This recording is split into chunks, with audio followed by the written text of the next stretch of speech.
All right. Okay, the August 14, 2023 regular meeting of the Malibu City Council is now called to order on account of the ongoing COVID-19 pandemic. This meeting is being held in a hybrid format that allows members of the public to participate in person or remotely via Zoom webinar. In-person participants, if you'd like to speak, please submit your request to speak form to the clerk.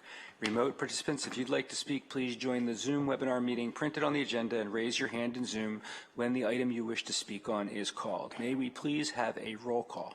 Councilmember Grisanti. Here. Councilmember Riggins. Here. Councilmember Stewart. Here. Mayor Pro Tem Euring. Here. Mayor Silverstein. Here. You have a quorum. Okay, I have no speaker cards. Are there any Zoom hands raised? I don't see any raised hands in Zoom. Okay, we will now recess to closed session to discuss the item listed on the closed session agenda. We will reconvene at 6:30 p.m. to begin the regular session and hear the closed session report. We are recessed.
Okay, the August 14, 2023 regular meeting of the Malibu City Council is now called back to order. On account of the ongoing COVID-19 pandemic, this meeting is being held in a hybrid format that allows members of the public to participate in person or remotely via Zoom webinar. In-person participants, if you'd like to speak, please submit your request to speak form to the clerk. Remote participants, if you'd like to speak, please join the Zoom webinar meeting printed on the agenda and raise your hand in Zoom when the item you wish to speak on is called. May we please have a roll call? Councilmember Grisanti. Here. Councilmember Riggins. Here. Councilmember Stewart. Here. Mayor Pro Tem Urian. Here. Mayor Silverstein. Here. You have a quorum. Thank you. Okay. John Mazza, would you please lead us in the Pledge of Allegiance? I pledge allegiance to the flag of the United States of America and to the republic for which it stands, one nation, under God, indivisible, with liberty and justice for all. Thank you very much. Trevor, can we please have a closed session report? Of course. At 5:45 p.m., the City Council met in open session and then recessed to closed session for the items listed on the posted agenda. All 5 council members were present and no reportable action was taken. Thank you, Trevor. Kelsey, can we please have a report on the posting of the agenda? The agenda for this meeting was properly posted on August 3rd, 2023, with the amended agenda posted on August 11th, 2023.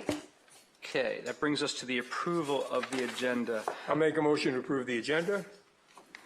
I'll second it with the stipulation that we agree to adjourn in the memory of Annette O'Malley, who passed of a long lung disease recently. Longtime Malibu resident. Okay, I would also like to request if we can adjourn in our support to the residents of Maui and the islands of Hawaii. Thank you. Kelsey, is the appeal still going forward or was it withdrawn? The appellant withdrew the appeal this afternoon. Okay, so that item won't be heard tonight. right. So when the appeal was still on the agenda, I was going to ask that we move some things around because 6B, 6C, 7A, and 7B are somewhat time sensitive. 6D could take some time. I wonder if I could get a friendly amendment to move 7A and 7B up after 6C, and then we'll see where we are going forward. Or do you all have confidence that we'll get through the agenda? I'll make that motion. I agree with you. I'll second. I'll second it. Well, it needs to be I'll second. accepted by whoever moved and then whoever seconded it. I'll agree with that. And who seconded I it? agree with it too. Okay, so we have a motion to approve the agenda moving 7A and 7B after 6C. And we're taking the appeal off the agenda. Can we have a roll call, please? 4A is off the agenda. Yes. Okay, thank you. Mayor Pro Tem Urian. Yes. Councilmember Grisanti. Yes. Councilmember Riggins. Yes. Councilmember Stewart. Yes. Mayor Silverstein. Yes. Motion carries. Great, thank you. That takes us to the presentation of the 2023 Jake Karagian Citizenship Award. Dane Skophammer will be presenting the award to Larry Wan on behalf of Sarah Wan. Thank you, Honorable Mayor and Council. I am Parks and Recreation Commission Chair Dane Skophammer and will present the 2023 Jake Karagian Citizenship Award tonight. The Jake Karagian Citizenship Award was created to honor the late Los Angeles County Sheriff's Deputy Hagup Jake Karagian and recognizes outstanding individuals who have donated time and resources to enhance the quality of the parks and recreation programs within the Malibu community. This year, we want to recognize Sarah Wan as our 2023 recipient. Mrs. Wan helped provide opportunities for underserved youth to participate in recreation throughout the region. She was a Malibu resident and served on the Coastal Commission and the Santa Monica Malibu Mountains Conservancy Board. She was focused on conservation and public beach access across California and was considered an expert in habitat and wetland issues, marine mammal issues, water quality, and coastal land planning. Mrs. Wan unfortunately passed away in September 2022. We congratulate the Wan family and thank you for your conservation efforts and dedication to Malibu. Mrs. Wan's husband, Larry Wan, accepts this award on her behalf and is joining us on Zoom. All right.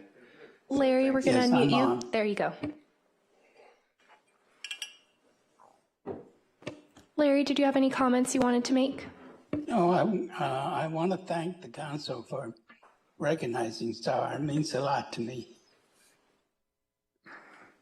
Thank you. Did Thank you Larry. hear me? Yeah. Yes, we can hear you. Thank you, Larry.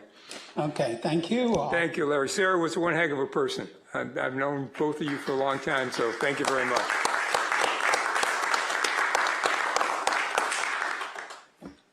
All right, that takes us to the presentation of the coyote response plans. And this is being presented via Zoom. Yes, we're unmuting the presenter now. Hi, it's Rebecca. Can you hear me? Yes. Hi, thank you. Let me know when the presentation is on because I can't see it from my end. It's on our screens. There we go. I kind of see it. Okay, great. I'm still a little choked up from the Sarah Wan, Larry Wan award. Wonderful, wonderful people. Well, thank you. Good evening, Mayor Silverstein and City Council members. Some of you may be familiar with my history in Malibu. Next slide, please. In 1996, I started Wildlife Emergency Response, which later became the California Wildlife Center. Since then, in addition to continuing rescuing wildlife in distress, next slide, my husband, Dwayne Titus, also from Malibu, and I we expanded on the services we provide to include helping people resolve their problems with wildlife, from mice to mountain lions. Next slide. And coyotes have become sort of my specialty. Next slide. So I'm here tonight to talk with you about your local canids, especially the wild kind, specifically the coyote, and why it would be beneficial for the city to formally adopt a canid response plan. Next slide. A canid response plan provides structure and guidance for resolving and preventing conflicts with wild canids through the most current best practices and strategies that are science-based. Adopting such a program would allow the city to be proactive rather than reactive, able to identify potential conflicts early on, thereby preventing situations from escalating. Next slide. The coyote is one of the most misunderstood animals, and it's unique characteristics that make it actually quite easy to manage their behavior. Next slide. Coyotes can lead solitary nomadic lives, or they can pair up and become a family or pack. And coyotes are faithfully monogamous. I mean, that's really amazing, a monogamous dog. Until death do they part. Coyote packs are relatively small, averaging 3 to 4 individuals. The two pack leaders, you can think of them as the king and queen, and a helper or two, plus any pups of the year. The pups usually start to disperse in the fall and winter, and the pack goes back to those 3 to 4 individuals. Typically, only the king and queen reproduce. If there are any other females in the pack, they are kept behaviorally sterile. Coyotes defend territories. In urban areas, they can be as small as 2 square miles, depending on the available food, or up to 10 to 20 miles square in rural areas where the food is less prevalent. Next slide, please. So a coyote pair will defend the territory and keep all other coyotes out. And this is key to managing their density over the landscape, how many coyotes there are in so many square miles. It's all related to food availability. Next slide. If there's lots of food, especially food provided by people like handouts and food subsidies, then coyotes will have smaller territories, which means there's the potential for more families, more packs in the area, more coyotes in so many square miles. Next slide. But where food is scarce, not many handouts, forcing family members to travel far to find enough food to survive, territories will be much larger, which equates to fewer coyotes in so many square miles. And then if you allow the king and queen to age in place, theoretically the pair will have fewer and fewer offspring as they age, yet they will continue to defend territorial boundaries and continue to provide 24/7 rabbit and rodent control. Next slide, please. Research conducted by the Narragansett, oh my gosh, I always screw that up, Narragansett Bay Coyote Study in Rhode Island, a first of its kind, showed how removal of food resources dramatically decreased the presence of coyotes. As simple as this sounds, controlling the availability of food resources is how to control the presence and prevalence of coyotes. Next slide.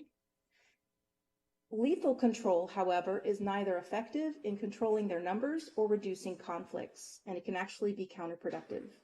If the king or queen is killed, the social structure collapses. The younger females that have been kept socially, behaviorally sterile can breed the next winter. And next slide, they might find a mate and remain in their territory, or next slide, the area might be taken up by the transient population that had been kept out of the area by the reigning pack. There are a number of possibilities. The takeaway is, though, it's impossible to eradicate coyotes, but we can manage their presence and prevalence by managing their food resources, basically managing ourselves. Next slide. And we humans can teach coyotes to behave and to keep healthy and respectful distances. And this is the goal of our Canid Response Plan, a system through which to create and maintain a healthy and safe coexistence with the wild canids that share our community. Next slide. A good response plan will include these key principles. Human safety will always be a priority. Understanding that coyotes and other wild canids play a valuable role in the environment, and that reducing attractants is key to preventing conflicts. Next slide. Every response plan is going to be unique, and it's going to be based on the environment within and surrounding a community. But every plan should have these components. Next slide. A good response plan will have a response program. How coyote sightings are reported, documented, and responded to. Next slide. Part of the response program includes a guide that defines coyote behavior and what the appropriate response should be. Next slide. A good response plan will also have an educational program offering educational programs for residents as well as training for responders. An enforcement and prevention component where, if needed, ordinances could be adopted to help manage human behavior, such as prohibiting the feeding of wildlife. And lastly, a partnership program through which to collaborate with neighboring municipalities and wildlife professionals. Next slide. The most important thing, however, is to understand it's not enough to just adopt a plan. You need to work the plan. So I'd like to propose that the City Council consider adopting a progressive and comprehensive Canid response plan, and I would be very honored to lend my expertise in helping you make that happen. Last slide, please. And with that, I just want to thank you so much for allowing me to present this idea to you, and I look forward to working with you in the future if you so choose. Thank you so much, and if you have any questions for me. Thank you very much. Takes us to 2A. We will now hear communications from the public concerning matters which are not on the agenda. Remote participants, please raise your hand in Zoom if you'd like to speak on this item, and we will call you after the in-person speakers. First, we have Ted Nordblom, followed by Mario Sandoval, Hans Leitz.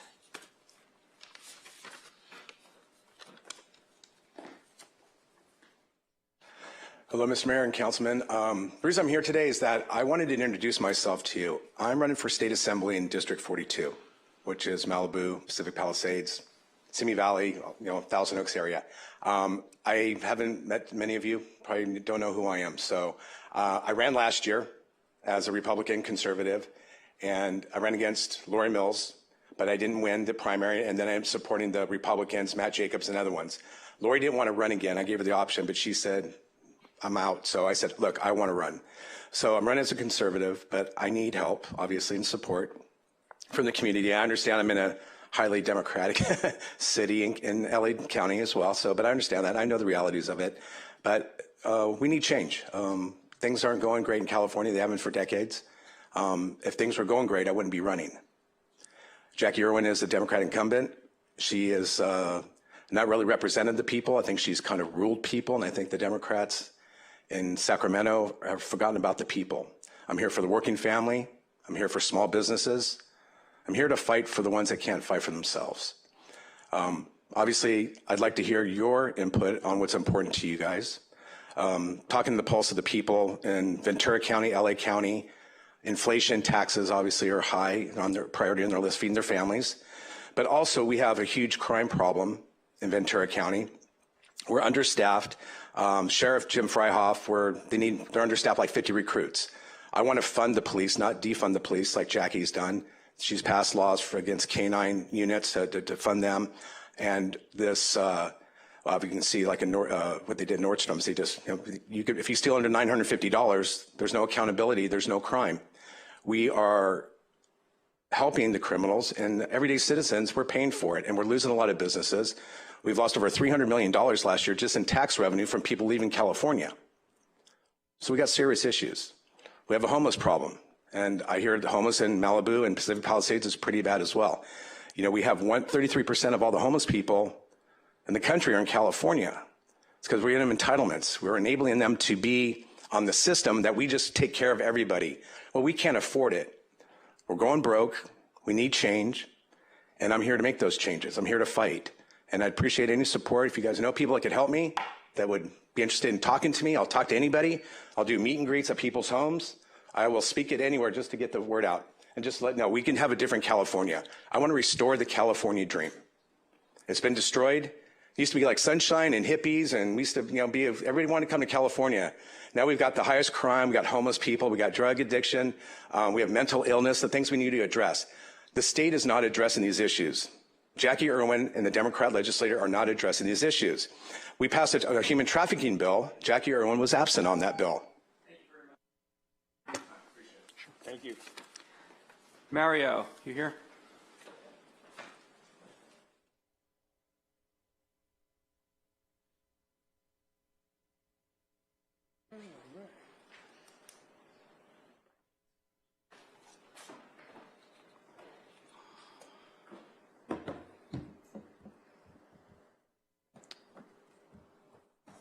All right. Good evening, council members, Mayor Silverstein. I'm here, my name is Mario Sandoval. I'm with the MRCA, but I'm here on behalf of Joe Edmiston. He wanted to personally gift each and every one of you one of these fabulous Malibu Barbie camping playsets. As I'm sure you can tell, the irony of such a well-branded toy by Mattel is not lost on you. Here we have Malibu Barbie, Let's Go Camping playset. Yet we have no public campgrounds here in the city of Malibu itself. The closest is in Ramirez Canyon, just outside the city limits. I'd like to assure you that these were not purchased with public funds, and I assure you that they are well within and below the limits of gifts to city council members. So if that being said, we plan to change that. We hope to work with you to change that. And if you would accept this gift, I would like to approach the dais. Don't accept the gift, we would kindly donate it to a toy drive that you represent. Other than that, I know you can't comment back. May I approach the dais? Sure. I'm not sure that's appropriate. That's fine. I can leave it with your clerk and then we can gift it later. Or you can donate it, you can choose to do with it as you please. But I'm here today to remind you, and I hope this gift serves as a reminder to all of you, that we can work together to do this and we can change and plan for that. Let's give Malibu Barbie a place to go camping, actually in the city of Malibu. Thank you. Paul, wait till our comment. Okay, Hans, you're next, followed by Norm Haney, and then Dane Skophammer again. Good evening, Honorable Mayor and Council. I don't have an answer for everything, and nor do I have a gimmick like that, but I bear you greetings anyway. I'm here to talk about Lahaina and KBUU and the fact that the emergency alert system in Hawaii worked that night, that terrible morning, and the alerts did go out. The problem was people were not able to listen to them because the power had gone out. And there's radio stations everywhere in Lahaina. There's FM stations, there's TV stations, there's AM stations. All of them were broadcasting emergency alerts, but nobody could hear them. We are looking at KBUU, a plan, a possibility. We don't know for sure that it's going to work, but a system called Alert FM. It's a vendor. They want to sell it to you. It's a software system that connects with your WEA origination devices, where you could map the area where the cell phone alerts go off, which is great if the cell phones are still powered up, but it would also transmit on FM radio an alert to special transistor radios that cost very little that could be distributed in advance. Everybody has one. They could put it somewhere where it's inobtrusive, and it squawks like a loud alarm clock when the city presses the button. It does not tune to KBUU. It does not give KBUU any advantage. It happens to use KBUU's airwaves to deliver the signal to the emergency devices. It also functions as an earthquake alarm from the California early warning system. So it would give Malibu 14 seconds of warning when the San Andreas fault moves, 14 seconds to take cover. This is dependent on KBUU having a strong signal. The Malibu City Council asked us 26 years ago, after the fires of 1993, to come up with a radio solution for Malibu. This is the solution. It requires a strong signal. In order to do that, we have to have a booster for Eastern Malibu. And the city manager and your city emergency services coordinator have picked up the ball. It got completely cul-de-saced in community services, regrettably, several years ago. But they're working on a plan to put up a stick for us next to the lawnmower shed down at Bluffs Park, where it would be practically invisible, but still 25 feet high for us for the antenna, and to allow KBUU to extend its broadcast signal along Pacific Coast Highway from Latigo Canyon Road, or from Encinal Canyon Road on the west, all the way to Duke's Restaurant on the east, and every house in between. Beyond that, I can't do better than what the FCC gives me, and they give me only 71 watts. We can try. And this will be coming to you in September. I want to let you know we've been working very hard on this. Susan has been working very hard on it, and I appreciate your attention to this. Thank you very much. Thank you, Hans. Norm.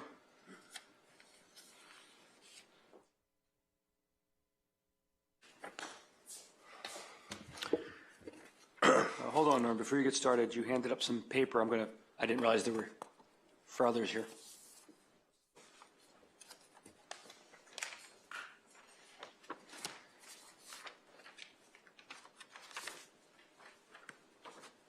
Go ahead.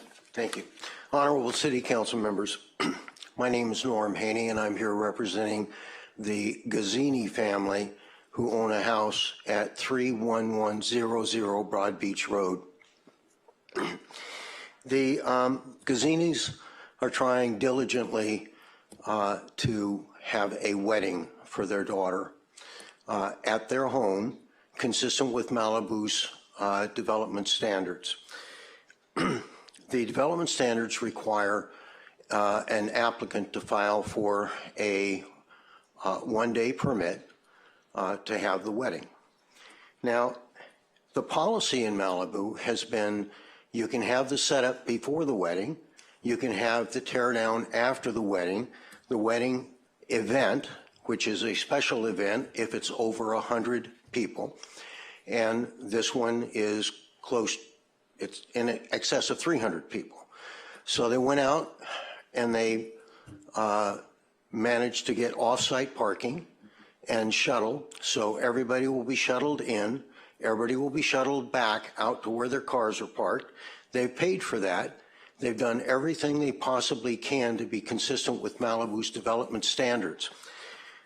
Now we find that the policy that's been followed for the past 33 years is to allow for setup before the event and to allow for teardown after the event. Now they're saying that you can't set up before the event.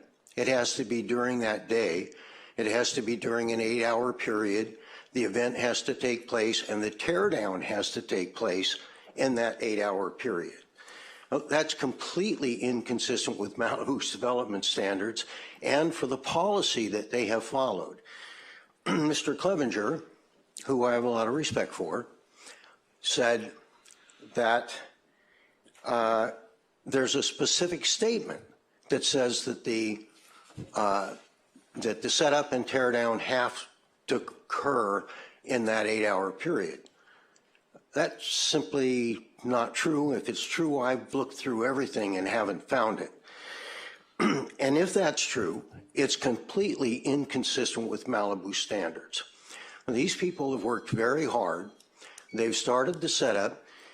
The city said, we will give you a 1-day permit if you get the fire department's approval. And that's what that document refers to that's in front of you. They got the fire department's approval on the 11th. Now the city has refused to issue the permit for the wedding. This is a huge event. When I say huge, I mean there's a lot of people coming. It's being handled properly. Thank you, Norm. Norm, thank you. Your time's up. We'll be there in person. Thank you. Sure. Dean, you're up.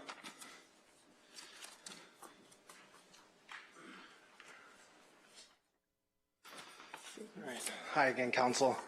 I just wanted to say thank you to city staff and to city council for getting done that.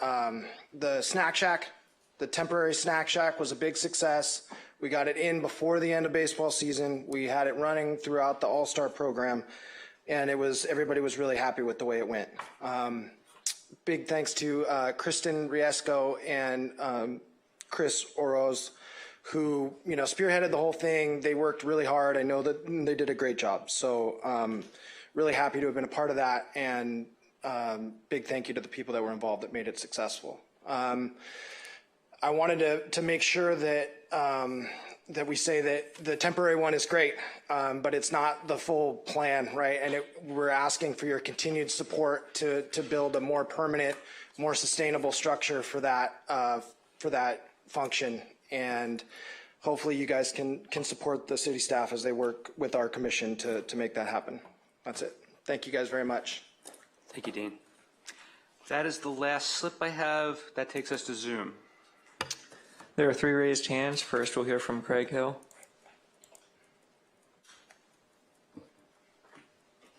Oh, good evening, council and staff and everybody. I know Barbie has a lot of careers. I hope Mattel makes a Barbie fire brigade. In a few weeks, the Santa Anas could be upon us, and as a longtime resident and member of Arson Watch, I'll say it's about time for the city to help the whole community crank up awareness. The events on Maui have already started to sharpen focus, of course, but let's make sure the public is refreshed on things like evacuation routes, what to have in a go bag, where to expect alerts from, apps like Pulse Point and Watch Duty, and to be signed up for city alerts. I sent you an email with a few other things in it. I'm sure Susan Duenas has some things lined up, and Hans's pitch sounds very helpful. I recently heard from our Australian friend Craig Lapsley. He's been the wrangler of the Chinook helicopters that use the water tanks at Camp 69 Bravo. I'm happy to report that the Chinooks are now in Southern California year-round, and the pilots are standing by 24/7. One of the shortcomings of the response on Maui was that some fire hydrants required electric pumps to operate. The Washington Post reports that Hawaiian Electric expressly did not de-energize circuits because they knew the fire department needed the hydrants. Here, Waterworks has placed 3 generators for the pumps in Big Rock, which provides some reassurance, but I believe it's still the case that other parts of town would benefit by having their water pumps backed by generators. Certainly, we in Big Rock would like not to see again what happened on Thanksgiving 2021 when one of the pumps here was shifted to a different location. From what I can see, it seems the city could be coordinating more closely with Waterworks to put pumps wherever they're needed, so they don't need to be shifted around. The city now has enough money to underwrite the material costs. The price of a handful more generators would be nothing compared to the extra safety they'd provide, not to mention the millions of dollars in fee waivers the city would be fairly bound to provide to rebuilders if and when the next fire takes out a substantial number of homes. You could also help make sure that Caltrans has Jennies ready to go for more stoplights. Finally, let's have an update specifically on the undergrounding of SCE's wires and the rollout of covered conductors. The insulated wires can provide a greater degree of safety wherever it's not practical to underground due to wet soils or geological movement. Sadly, undergrounding had been one of the main items on Hawaiian Electric's to-do list. They had determined what needed to be done, but just hadn't gotten to it.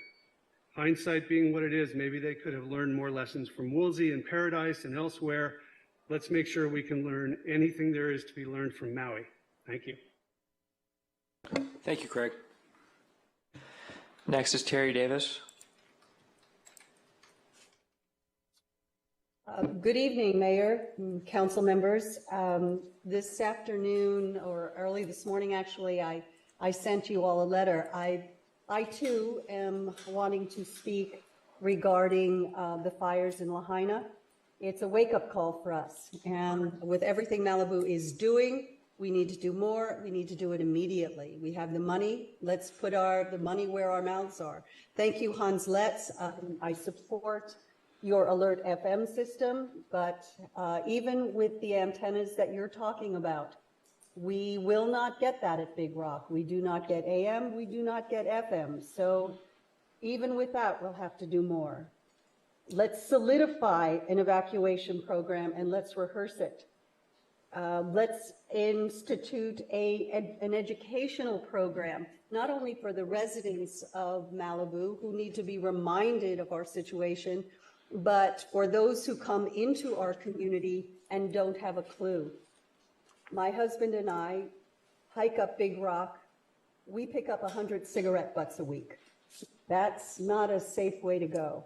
Let's review our current fire prevention codes. Where can they be tweaked? How can we enforce what's on the books? All of Malibu is a high fire hazard severity zone. We need to expand those county and state codes to help ensure human safety. Let's work as a community to prevent the disaster before we work as a community to sift through the disaster after it's happened. I also, with that in mind, would like to go back to something I informed the council about right after July 4th. On Arson Watch, we came upon a party in Big Rock that was incredibly unsafe. It was a party that we found out later had been advertised on Instagram on an account that had over 100,000 followers. The cars were parked in such a way that created an incredible fire hazard. I did call LASD, but it was July 4th. I'm sure no one showed up. Steve Uring, I want to thank you for taking the ball and running with this. I did hear that the owners of that house have been cited, but they had another party last weekend. And we also know that a $100 permit fee doesn't do anything. A $110 penalty fee does nothing. And we don't have patrol resources within LASD, nor do we have them within the city.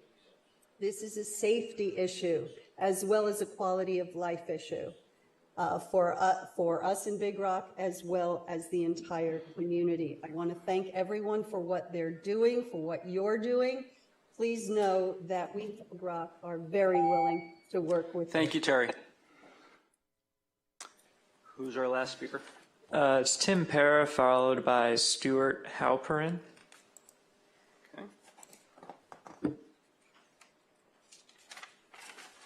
Good evening, Honorable Mayor and respectable City Council members. This is Ranger Tim. I'd like to present the most recent Ranger report for the last 2 months. During the weekends, additional Rangers were staffed in Malibu to address the high volume of visitors at all of our parks. During the last 2 months, a total of 22 administration citations were issued. 10 administrative cites were issued at Lechuza Beach for dogs on the beach and the possession of alcohol. 12 administration cites were also issued at Escondido Canyon Trail due to the illegal off-trail use. The directive patrols were to prevent any further rescues and or injuries in the backcountry. Public officers and rangers continuously patrolled for illegal parking issues and cited as needed. No homeless encampments were observed at Malibu Bluffs and or any other parks. One service call was generated involving signage concerns. And that concludes my report. Thank you very much. Thank you, Tim. The last raised hand is Stuart Halperin.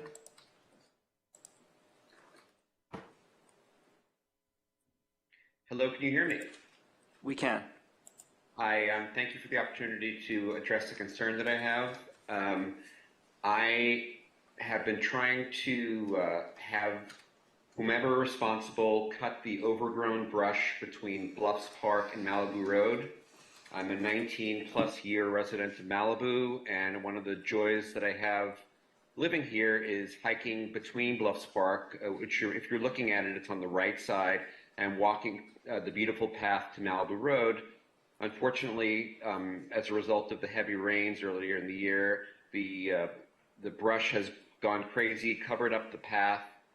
And since May, I've been trying to reach out to whomever responsible to see if they can be cut back so I and the rest of my fellow hikers could have the opportunity to do this beautiful hike. First, I started with Chris at the city. He pointed me to MRCA, which apparently was responsible for this hiking trail. Had the pleasure of speaking with Ranger Tony, who said he'd try to help, and months go by and it hasn't been addressed. And the last time I addressed this, I was told to show up virtually at this meeting to address it with the city council to see if somehow, some way, this lovely path can be made again so that we could enjoy our hike. And that's all I have to say. Thank you very much. Thank you, Stuart. Has anybody else raised their hand? No, those are all the speakers. Okay, that concludes 2A. That takes us to commission and committee updates. Are there any? No, you don't have any commission or committee updates. Okay, that takes us to the city manager. Thank you, Mayor Silverstein and members of the council. And just want to welcome everybody back after our summer break. Happy to report on a number of things that are happening with the city. First off, just wanted to report that we now have engaged with the grant writing firm that the city is contracted with after we went through that RFP process. So we now have Townsend Public Affairs on board.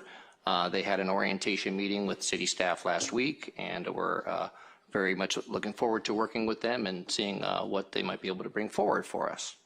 So that's off to a good start. Just wanted again to report on Zuma Beach. We remain in communication with Beaches and Harbor regarding the underpass access to Zuma Beach.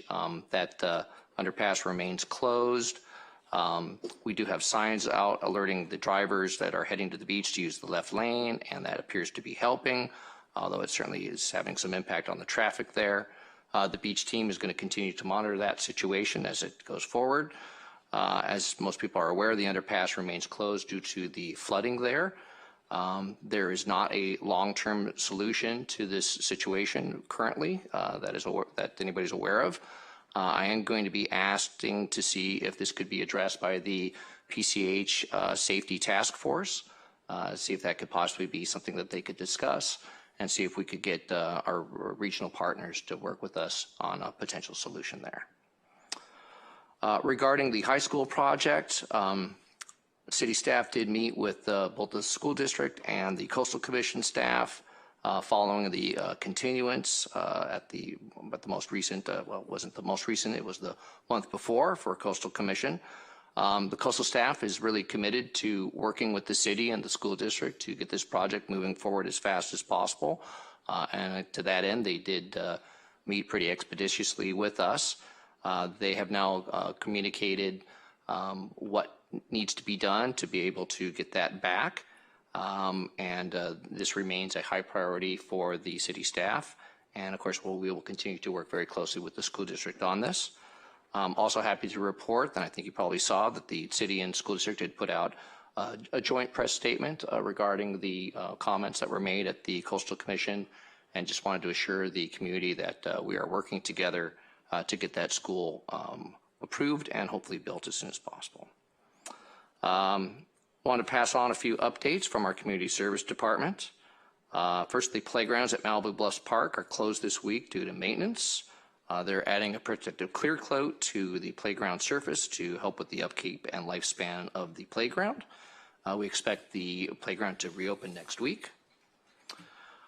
This Saturday, August 19th, Community Service Department will conclude with their summer movie series, Cine Malibu at Malibu Bluffs Park, with a preview of the 1984, I'm not sure it was a preview of the 1984 film The Karate Kid, but free movie event begins at sunset. Attendees should bring a chair and blanket.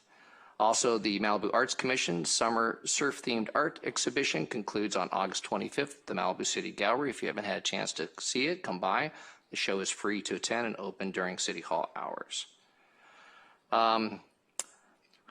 We do have in hand now the report from Baker Tilly on the Development Services Review, and we did share that with the ad hoc committee a couple weeks ago. We will be presenting that at the August 28th regular City Council meeting. And something else that we've been working on, the school safety report. We have that report in hand, and it is currently being reviewed by the school district officials. We are planning to discuss a summary of the report at the September 11th regular City Council meeting. Wanted to thank all the comments from the members of the public regarding the disaster in Lahaina and Maui this week. Certainly our thoughts and prayers go out to the community and all those who were impacted by that horrible disaster. It's certainly a reminder for us in Malibu that we're definitely not immune to such a disaster if we were to face similar conditions. And so with that, I'm happy to actually report on a number of things that are coming up that the city is doing to help with emergency preparedness. And of course, September is Emergency Preparedness Month. So let me just share a few things that are happening.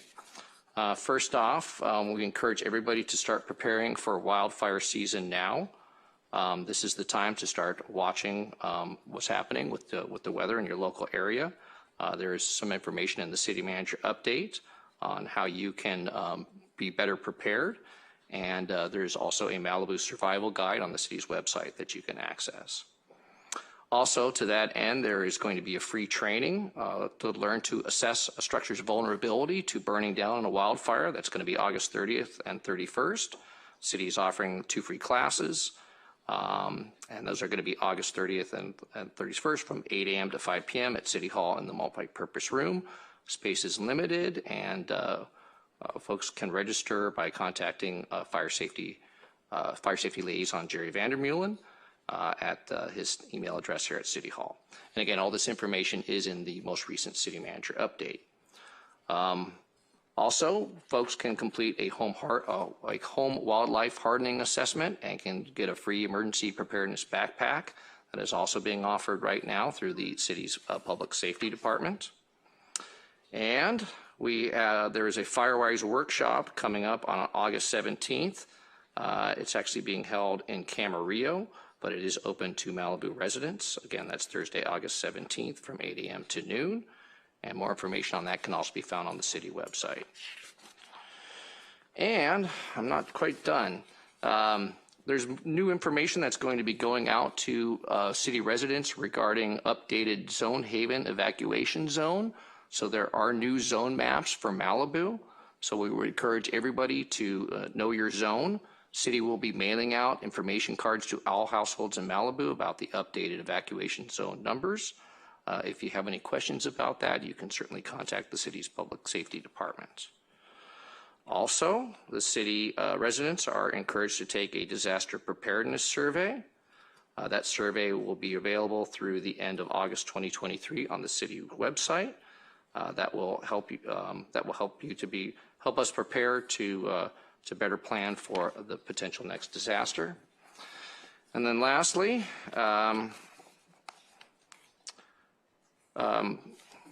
the city will be conducting weekly tests of our Everbridge disaster notification system during National Preparedness Month, so that'll be in September. So look for that, as well as the information on the new evacuation zones. Also, I'd like to take an opportunity, that's it for the disaster announcements. I'd like to take an opportunity to introduce our new Deputy City Manager, Alexis Brown, who is here this evening. Alexa, if you just take a moment to stand up and say hello. Hi, Alexis.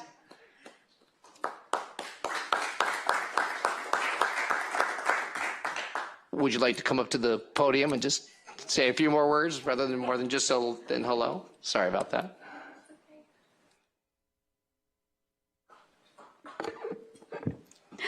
Good evening, Mayor and Council. Alexis Brown. Really excited to be your Deputy City Manager. We're going on week 3.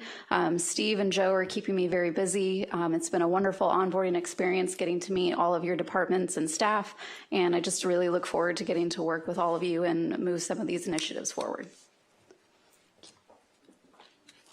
Thank you, Alexis, and she's been we're really excited to have her on board. I think she's learning very quickly and already proving to be a great asset for the city. So welcome again, Alexis. Also wanted to give a report. I know at the previous city council meeting, we had talked about the incident that had occurred at outside Nobu on the 4th of July. Code enforcement staff did meet with the owners and the managers. We did determine that a code violation had occurred.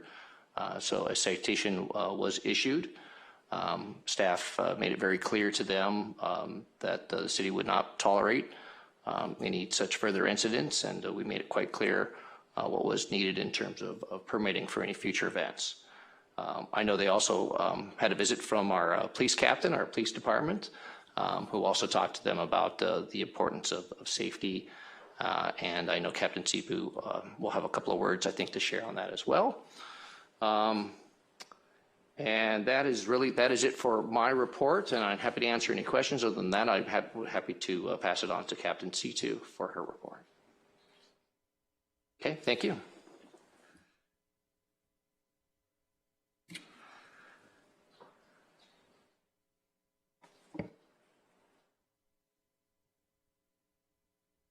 Hi, good evening, Council. This is my first time in person since 2019, so it's so great being back. So love seeing everybody here and being able to work with you.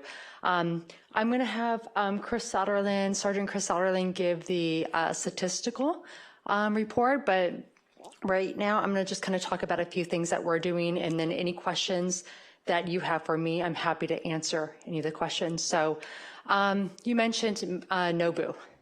So I was actually on vacation for 4th of July, and I heard what happened. And it was a shock because Mayor Pro Tem Uring, we, in 2019, this is exactly where we were in 2019. And this is unacceptable that this would happen again.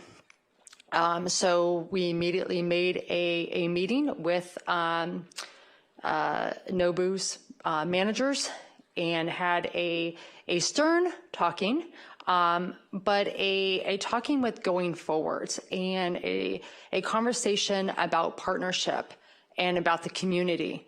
And so they entered into a contract with the LA County Sheriff's Department, and it was signed.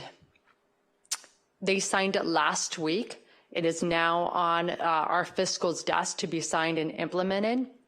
And how it's going to work is for 2 weeks, we're going to try something out and see what works, and then we'll kind of ebb and flow as it goes. So it'll be 2 parking enforcements that'll be in front of Nobu, and then 1 motor deputy. And this will be, I believe they hired him for Friday nights and Saturday nights, an 8-hour shift. And then we're going to be able to pivot, determine if that was enough, if that was sufficient, or do we need to look at additional resources? So that's what we're working with Nobu on right now. We also explained to them that whether you need a permit or not, if you think that something is going to be out of control, for instance, on July 4th, they did hire private security. That should be a telltale sign that you should call me, and everyone there has my cell phone number. So we have made sure that that now happens. So even if it's not a need for a permit, but they think that maybe this is an event that a lot of people will try to get into, that they will need to reach out to me, and then we can get services there. And we need at least 3 weeks in order to make sure that we have sufficient personnel. So we're looking forward to a great partnership with NOBU and a go forward so this never happens again. And I won't have to be here in front of the pro tem again to say this. So that's with NOBU. Many of you mentioned fire. And thank you so much. I love that Malibu is talking about fire, especially this early on, even though fire season, our intense fire season is around the corner. Today we had a video filming of the documentary on Paradise, which was at Calabasas High School. And we took the whole lecture hall, and we had our awesome fire chief, Drew Smith, director of OEM, Kevin McGowan, CHP captain, Dennis Ford, and myself. And then we invited the local cities and the TSEPs and all the integral people that would be part of this. And we talked about fire. We watched that video together, and some of the points that came out was evacuations, communications, which should sound very familiar with Woolsey. Evacuations, communications. So we listened to OEM, and you talked about everything in our toolbox we need to use. And so I spoke to Hans earlier today, and he told me about what he's doing, and I just absolutely love it. It has to be everything in our toolbox. Everything we can communicate on, that's what we have to do. And that was an eye-opener. So if you haven't watched the video, I'm happy to get a copy of the DVD to give each of you because it was impactful. And we also talked about some innovative things that we're trying to do this year when it comes to our fire season. I think most of you know that this time deputies will not be responding to fires with a gun, and that's it. I don't know about you, that just sounds ridiculous. That's all we arm our deputies with is a gun to go inside of a fire zone. And so we found a very generous donor that donated fire bags to us. So we worked with Drew Smith, and we asked him, what do we need for our fire bags? What do the deputies need to be safe? So this year you will see LA County Sheriff's deputies in brush jackets. It has the sheriff's star on it, and it says LA County Sheriff's on the back. Inside that bag is also first aid, a certain mask that protects the deputies, along with other masks that they can hand out, goggles, eye drops. And then the city of Calabasas bought 30 fire shelters for the deputies. So if they are evacuating and the fire just overcomes them, they have a shelter to be able to save their life. So we're excited about this new fire bag that we're implementing this year. Also, some of the conversations that we're having is about red flag days. So we average about 8 red flag days a year. And some of the ideas that we're considering is, like, for instance, in 2019, we made Topanga Canyon residents only during those red flag days, just because we have to evacuate very, very quickly. If they say the fire takes, 4 hours to get to the beach, and it takes me 7 to 8 hours to evacuate Topanga Canyon, kind of do the math there. So we're kind of looking at, possibly, closing on those red flag days, closing parks, hiking trails. I know Camping Barbie does not like that, but I will say that the Police and Fire Barbie would like that. And so we're just trying to be innovative and thinking of different ideas to protect our community. So thank you all for being so forward thinking about fire and having these conversations now. Let's see, station. Let's talk about our station that is not open. So right now we are waiting for a use permit. And because of some things with the antenna, we are still waiting. So I don't even have the key to get into the substation yet. And until I get the key and that use permit is signed, that's when I will be able to enter into the station. And then it's going to take time to set up the station. And then obviously we are dealing with a moratorium on growth, which means the items that that was needed in order to open up the station, I will not be given those items. So that's where our city manager and I have been working to kind of, okay, how can we still do this with the personnel that I have? And I think we've been a little bit innovative in coming up with that plan, but also fulfills the needs of Malibu Station. So any questions that I can answer? Go ahead. Good to see you again. Noble, just a real quick question. And you mentioned you're going to have a motor and some deputies out. Is that every weekend, or what is that? When are they going to be there? So as soon as the contract is signed, then we're going to start filling them. I'm hoping to get them this weekend. I can't promise, but it's one motor, 2 parking enforcements. And the reason why we went 2 parking enforcement is because they're really fast. They know what they're doing and they're really, really quick. That will be Fridays and Saturdays. They're 8-hour shifts. So is that through the summer? We're trying it for 2 weeks, and then we're going to reassess after the 2 weeks. And then any event that, whether they pull a permit or not, they need to contact me and we'll figure it out. Thank you very much. You did good. Thank you. Captain, it's nice to have you back. We have a history together from my days in public safety. Just a quick question. On the traffic people, are they going to be using the city's handheld ticket writers, or are they going to be using the county tablets? I don't have the answer to that question. Didn't mean to stuff the band there. Yes, I will get that answer to the question. I am sure that they will be using, if I remember correctly, I believe they will be using you know what, let me get you that answer because I don't even want to speculate. Yeah, the reason why I bring that up is we have those available for the deputies.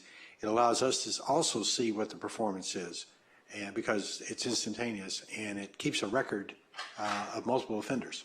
So it's helpful perhaps for them to have those. I think the sergeant may know where they are too. They're probably in our office around the corner too.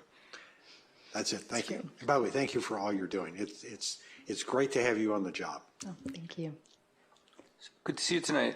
Hey, Mayor. I have 2 questions for you. They're unrelated. The first is you mentioned when you talked about the station, you said that you're waiting on a use permit, and then you said something about the tower. What's the relationship? What's going on? And are you going to be able to open before that tower is approved, or is that a... I don't understand. I know the city manager is meeting on Thursday with the Board of Supervisors, so that kind of takes the Sheriff's Department out of it. I mean, I'm not part of those discussions at all, but he's meeting on Thursday with them. Are we precluded from opening that station until that tower is ironed out? That's the question I am hoping to get answered at our meeting this week. Okay, so we'll look to hear that next time, hopefully. Okay, other questions. I'm sure it's an active investigation and you may be limited in what you can tell us, but what can you tell us about the body that was found in the lagoon? I don't have any additional information than what is on the news. It is a homicide handle. And so when investigating a homicide, they keep it very close to them because there's multiple search warrants and they don't want people to know that they're onto them. So that's why homicide kind of holds it close to their vest and they don't share a lot of information. So we as a station don't have much other than what was in the news. Okay, thank you. Anybody else? Yes. Just thank you. You lead a great group and we're just so appreciative to have the professionalism that we get from your leadership. Thank you. Great, thank you, Council Member. Cool, thank you very much. Thank you. So now we're going to get the statistics, right? Right. Yeah, do a good job. Your boss is here. Thanks. Good evening, Mr. Mayor, City Council. Good to see you all again. I have the July 2023 crime statistics. So these, again, are the Part 1 crimes, which are the most serious. They include homicide, rape, robbery, burglary, theft, domestic violence. Year to date, we're at 266. This time last year, we were at 292, so that's 26 less, which translates to 8.9% decrease. So we're still trending in the right direction on that. A couple notable incidents here. And yet again, we'll see the same theme here where the suspects are not Malibu residents. So the first is a North Hollywood resident was arrested for robbery, aggravated assault, and theft of a catalytic converter on Pacific Coast Highway. As the victims approached the suspect after watching them cutting the catalytic converter off from their vehicle, the suspects assaulted the victims. When the suspects were fleeing the location, one victim was struck on the leg by the suspect's vehicle, and one suspect was able to flee apprehension. However, we're following leads on that suspect. In another incident, a resident of Kilgore, Texas, was arrested for assaulting his juvenile brother on Pacific Coast Highway. Yet again, a Colton transient was arrested for theft, trespassing, and possession of drug paraphernalia on Broad Beach Road, and the suspect was actually located in the hot tub of the residence. There were 5 incidents of petty theft, shoplifting, that were reported at the same business on Malibu Road. The property stolen consisted of beauty products, a hat, and some food items. No arrests have been made on that one, but we're following up with that.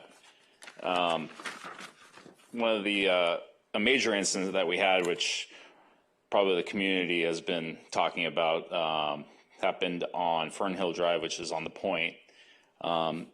A Los Angeles transient broke into a home that was a rental, and the property manager came to check on the property that day, which was the 24th of July, and he heard the suspect inside, so he called 911. The deputies responded. In addition to the deputies, our Special Enforcement Bureau canines helped, along with our Sheriff's Department helicopter. I'm sure the residents saw the helicopter circling overhead. They did call outs from the PA on the helicopter as well as from the vehicles, and there was no response inside. So the deputies, along with the canine deputies, made entry into the home, and they were able to take the suspect into custody without incident. And I did a little research on that suspect, and lo and behold, 6 days prior to this incident, he was released from custody on formal probation for burglary. So it took him 6 days to reoffend. And fortunately, he's still in custody at this time on this charge that happened here in Malibu. The beach team's still going strong. We're 7 days a week, and we're going to wind down here at Labor Day weekend. We're going to be out there in force that weekend. And also, we're going to be out at the Malibu Chili Cook-Off, which is the same weekend, so September 1st, 2nd, 3rd, and 4th. And we'll be out there as well, along with our special enforcement deputies. So, a couple things coming up.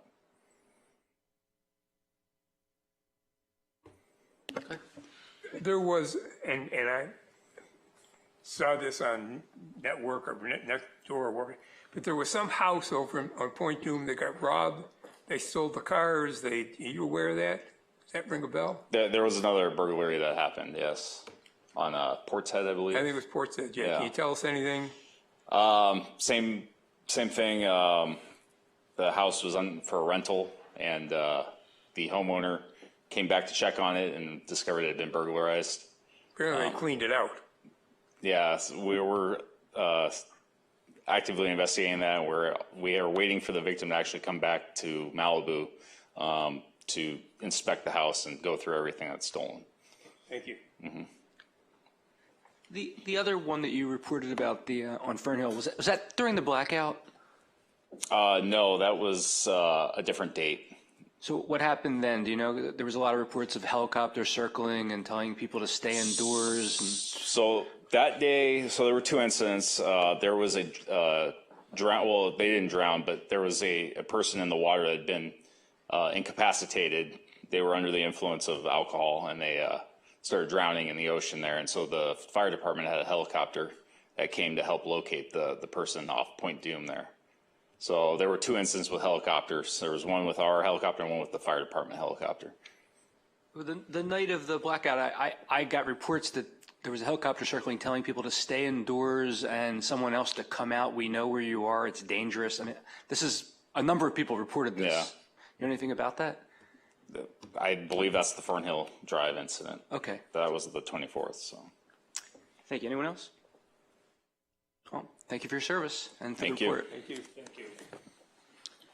Okay, that brings us back to council. Who would like to present their council member report? Marianne? Lucky me.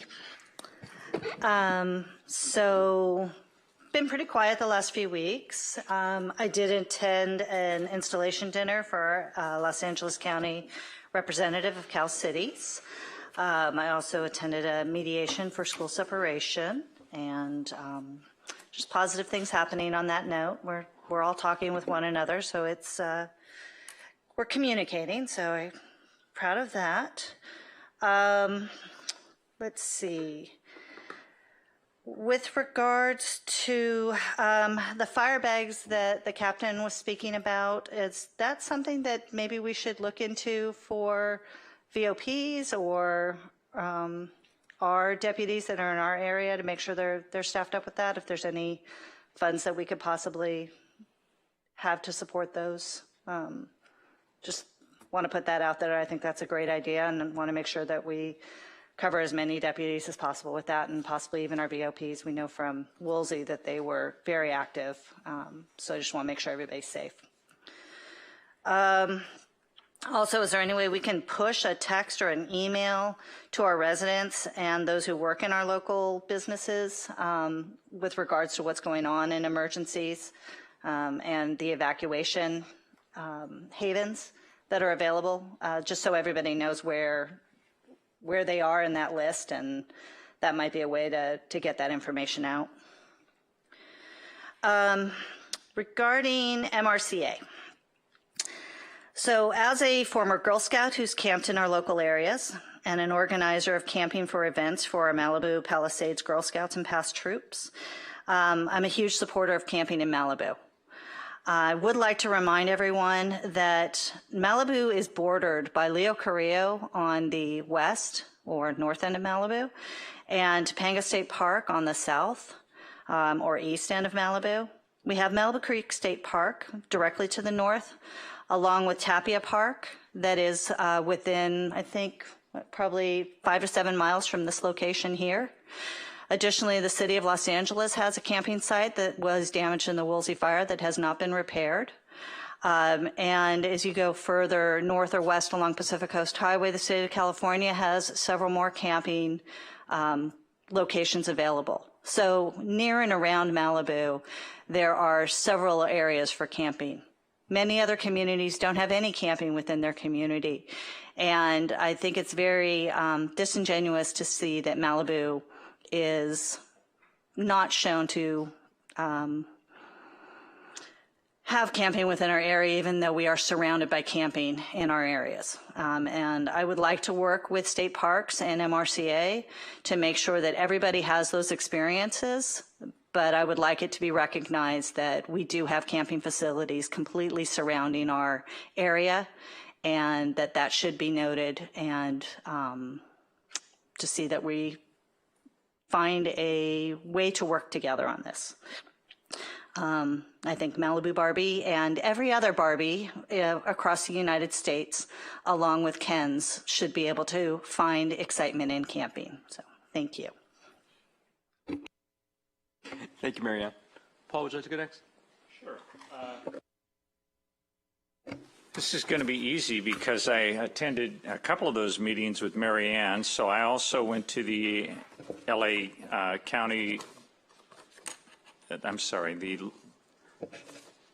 the California Cities COG group, which met, and we drove down there together and had conversations that are, gosh, I can't tell anybody about them because we're officially an ad hoc committee, I guess.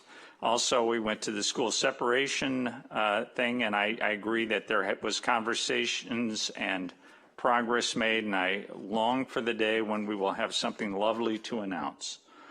I've had many, many conversations with constituents who were very irritated with July traffic was horrible. It's still horrible. And I would think that, you know, I'm constantly amazed at the stuff I see going on, like a guy trying to turn into the exit at Nobu as a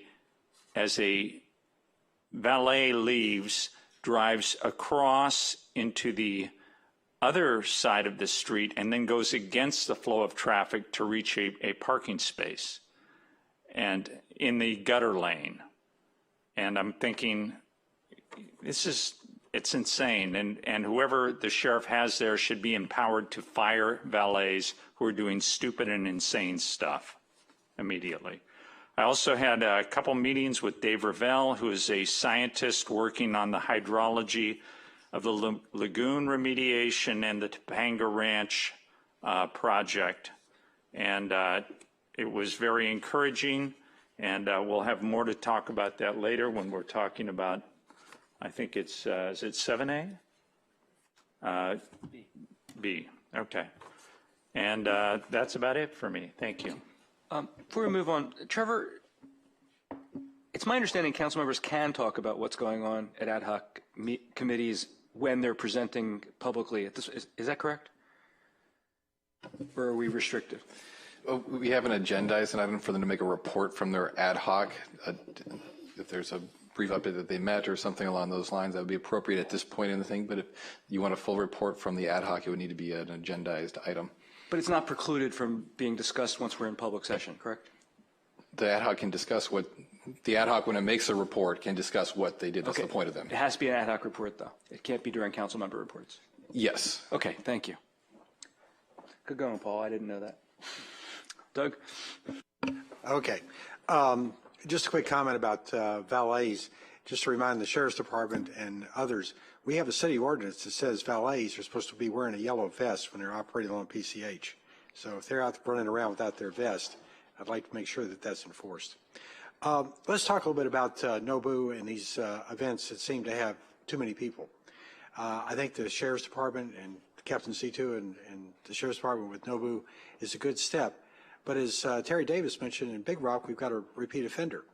The one thing that we haven't heard is where's the fire department? You know, you look in this room here, there's probably a sign that says limited capacity. I think if I read it correctly, it's 206 people. Well, if NOBU's got 700 people at it, I assure you it's probably larger than their fire department allocation, and they should be shut down. And that's the same thing is true for the Big Rock party. Is have the Sheriff's Department show up, get the fire department in there, and tell them this is over, get out, and enforce it. I don't know what we have to do for that, and I'm glad to talk to the sergeant and captain about it, but the fire department is the ultimate arbiter of how many people should be there, and we have signs that say how many should be. Let's enforce it.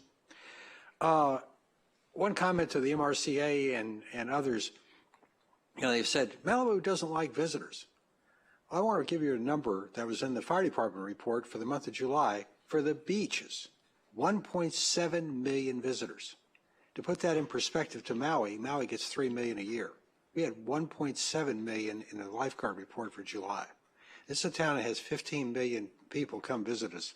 Anybody that says we're not open to visitors doesn't see our numbers and what happens here on any weekend or a good summer day. Snack Shack. Dana, thanks for the shout out. We still got more to do, but I think it was a good example of what the city can do when we put our focus to it. And hopefully there's many more things that are going to get checked off our list. And Snack Shack, still got to go get over there and get my hot dog. Now let's talk about fire department, fire issues. And as many of you know, public safety, I was on that commission for 4 years, vice chairman. And there's some things that come around all the time. And I'm very appreciative. I don't see Susan over there, but Susan joined us and her team, BotStats, blue BotStats. I talked about this 4 years ago. They're supposed to be in front of every fire hydrant on the side of the street that they're on, and they're supposed to be put in by the water district that supplies the fire hydrant. That's County District 29. Well, County District 29 doesn't seem to know that that's their job, and the city has taken it upon itself to put those dots down.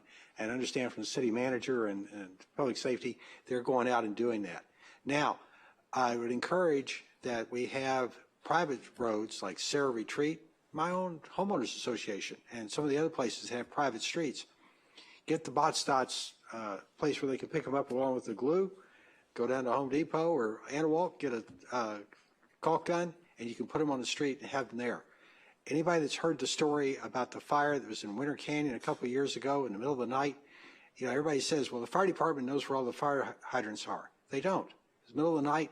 The engineer from 88 yells to the VOP that drove up with him and says, find me a fire hydrant. The VOP takes the flashlight in the dark, shines it along the street, blue dot shows up, he goes, there's your fire hydrant, he goes, thanks, they plugged in, and that's how they did it. That's the reason why we have those bot dots. Get them out there in the dark and the smoke, that's what it takes, and it's a requirement to have them next to every fire hydrant. And I applaud the city for doing that. Susan and Steve, I know it's not our job, but you're doing it. Backup generator for water pumps. I've talked to Rob about that. I know Craig brought it up in his meeting. And also the backup generators for the stoplights. We bought some more of those. And I know Rob and his team are ready to roll them out whenever the power goes out to keep the stoplights running when the batteries run down.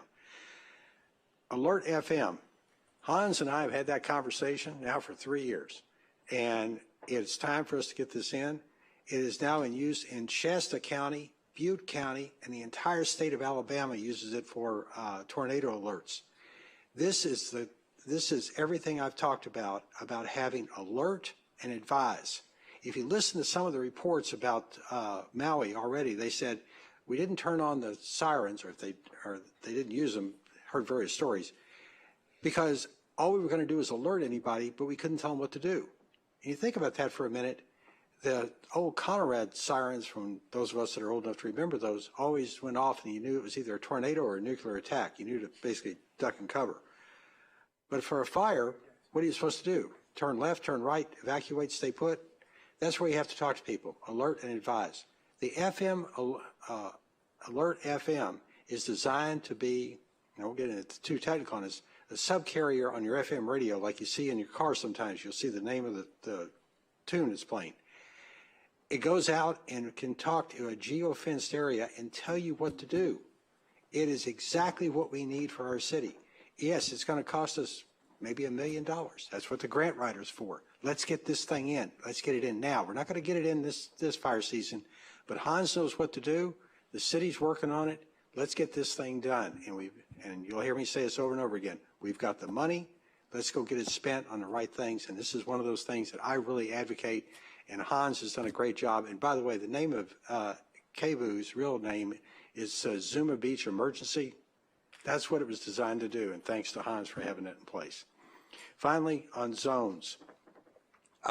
Those zones maps are critical, but we have a lot of visitors here that have no idea what zone they're in. So if we have FM alert or we tell them over the radio or the loudspeaker, please evacuate zone 13E. I know where 13E is because that happens to be where I live, but nobody else knows that doesn't pay attention. I'd encourage us to put signs along PCH, just like you see in some places you're leaving Los Angeles County, entering Kern County or whatever. You're leaving zone 13, you're entering zone 12. Let's put those in so people have a better idea where they are. And finally, Maui and Lahaina, many of us have been there. I've been diving there several times. What a tragedy. It is a reminder and a wake-up call for all of us here in Malibu that it could be us next. And our hearts go out to those people. We probably sympathize more than anybody else with what they're going through. And our thoughts are with them, and anything we can do for them, we should do that. Thank you. Thank you, Doug. Steve? Okay, thank you, Bruce. A couple items. Let me start with Lahaina. I agree with Doug. One of the lessons I took from Lahaina was they had no idea that they were in that much risk, right? They were all surprised. And I think that's a lesson for us to say, no matter what you think you got prepared for, there's always something coming at you that you haven't thought about. So it's something we got to take care of. And I think I've gotten a lot of calls over the last week or so over fires. I think that's the nightmare of every Malibu resident. So I think it's important to know that September is going to be wildfire season with the National Preparedness Month for events. And Susan Duenas has scheduled a whole series of events going through the month of September to help the residents understand what we can do about fires, how we help prevent them, what we can do to save ourselves if a fire occurs. I mean, there will be Everbridge disaster notifications going out. I think they've got 4 or 5 dates scheduled. They're going to send something out to everybody to let them know that fire, that they need to be aware. They're going to host free webinars each week with speakers from the city, as well as the county agencies, to talk about, what we can do to prevent these, or to protect ourselves from these fires. The fire department, Drew Smith, will be addressing the city to talk to the residents about what they can do. And then the fire liaisons will also be addressing the residents during the month of September. So my suggestion is this is all posted on the city's website. So take a look, understand what's going on in the month of September. I agree with everybody who's afraid of a fire, right? I mean, whether it's fires going on in Canada, what's going on in the Mojave Desert, what happened in Lahaina, this is scary stuff. You never can tell what's going to happen, so I encourage everybody to take a look at that city website, understand what meetings are taking place, understand what education they can get, and take advantage of it. And I agree with what Doug said about, some kind of notification system. I mean, it's amazing to me. We're flying helicopters on Mars, right? And I can't notify the residents about what's going on with the fire. I just don't understand that. There's got to be some way to accomplish that. I hope we continue to chase that and find out what's going on there. Nobu, I want to just talk about Nobu for a second. I received calls over when when the problem with Nobu with 4th of July was taking place. I also received calls from the up in Big Rock regarding the parties that were taking place up there. And I know there was an article in the Malibu Times that talked about the fact that as a result of Nobu's problems and backing up traffic, we fined them for $800. That number is not correct. And I don't know why we can't give them the real number, but I'll leave that up to you. But the number that we actually fined them was not much bigger, okay? And this is a problem I have had for a very, very long time. $800, $900, that's lunch. That's Myers pocket change, right? Unless we come up with some penalty that is equivalent to the crime that's being committed, we are never going to stop this stuff. And whether it's Nobu, whether it's these people that are running these parties and blocking up the traffic, we have got to find a way to become more effective. Because on weekends, we don't have enforcement, right? There's nobody here. So we're going to have to use these fines to make a message to these residents. I have talked to Doug Clevenger. I've talked to the city manager. Doug is putting together some suggestions of things we can do to make our enforcement more effective. I hope to get those in the next couple of days so that we can take a look at those. And I'm going to bring it back to the city council. Let's have a discussion and let's see what we got to do to stop this stuff. Because it isn't, look, have a temporary use permit. You don't get a temporary use permit, what can fine you for an after the fact temporary use permit? Here's your $200 fine. People don't care. It's a joke. So we got to find a better way to do that. I'm sorry. I'm upset with that. Okay, farmers market. And I think everybody in the city council I had everybody send all these videos to you, Pubs. I thought you would appreciate them more than anybody else. There have been a whole bunch of residents who have stood up and said, this farmers market on Legacy Park is something we want to have continue. And I know there are some problems in trying to make that happen, but I'll tell you what. After the fire, we've been looking for ways to have an opportunity for the community to get together. And that's what this farmers market is. It is a gathering place every Sunday morning for the residents to get in some fruits and vegetables, talk to each other, have a good time, get some laughs. And I think that's absolutely the best thing we can be doing for the city. The residents paid $25 million for Legacy Park. $25 million. And I don't think it's unreasonable for them to expect to be able to use that park at least one day a week to do a farmer's market and enjoy what's going on. So hopefully we can find some ways to move this thing forward. But whatever it takes, I think we got to figure out a way to keep that farmer's market running at Legacy Park. The city manager mentioned we had the Baker Tilly report. I think that's coming out next week, and I think that'll be, there was some interesting stuff there, and I think there's some things we can take and do something with will help improve some of the processes going on. And the final thing I want to do is I want to congratulate the people from Poison Free Malibu.